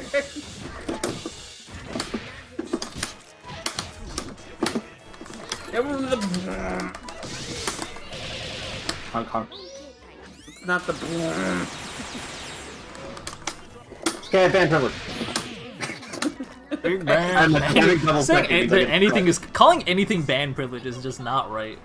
The real privilege is double the second, so I can do whatever I want. Yeah, exactly. That's the real privilege right there. All right, did Doc make it back? Did Doc give an answer? What are we doing? Let me have a check. No, there was no answer. He's been banned. He's removed from all Get Gr8 streams. That's not how that works. But thanks for tuning in, everyone. Sorry we couldn't get Doc on screen. It's next week. It always is next week. A few more minutes away if you guys don't mind waiting. Nah, sorry. We're calling it. My bad, sorry. Or not my bad. My bad? I don't know. It's You're somebody's bad, bad. Everyone's bad. But that's why we're here. Ladies and gentlemen, thank you for joining us at Skullgirls Get Great. If you want to apply the skills that you will be practicing, that you learned from this stream, then feel free to sign up for our Wednesday weekly tournament. 4th week of the month is a prize pool tournament. There is no fee for entry. It happens every Wednesday at 7 p.m. Central, 8 p.m. Eastern, etc., etc. But if you're just here for Get Great, worry not. We do go live every Saturday at 3 p.m. Central, 4 p.m. Eastern, and whatever time GMT. Thank you so much for joining me. I'm the Crank Machine. With me are Sam and Penny, and I could not do the stream without them. They are wonderful people. I wasn't here for half of it. For half of it. You were gone for like 15 minutes, my dude. That's half of it. Yeah, it wasn't 15 minutes, Frank. It was like Time 40 dilation. minutes she was going for. Time dilation. Anyway, I will talk to you guys next time. As always, feel free to reach out to us if you have any questions in the Discord. We're always happy to help. Yeah. Later. Smash the like button. Smash the subscribe button. Send us money. Never stop donating. Just send a bunch of money. We gotta get the money so that we can vote. Still waiting on Hawaiian Punch to sponsor us. That'd be pretty cool. For Eventually real, if we could have like a gamer sponsorship, like straight up like one of the gaming companies or whatever, I would love an Astro sponsorship. I use like so many of their products at this point. Astro is legit. They're really expensive, and their stuff breaks, but the reward you get for using it is just absolutely amazing. I want to be sponsored by Del Monte canned corn. Canned corn? Oh my god. No, that's a Markiplier. Also, Crank, what are they called? Astro what? Astro. It's ASTRO. They have, like, I use their headset Astro 850, and they also have a pad, the Astro C40, which I use. Yeah. I use Corsair everything. Corsair's cool too. Corsair's pretty cool. Later, friends. Oh, they do. Bye.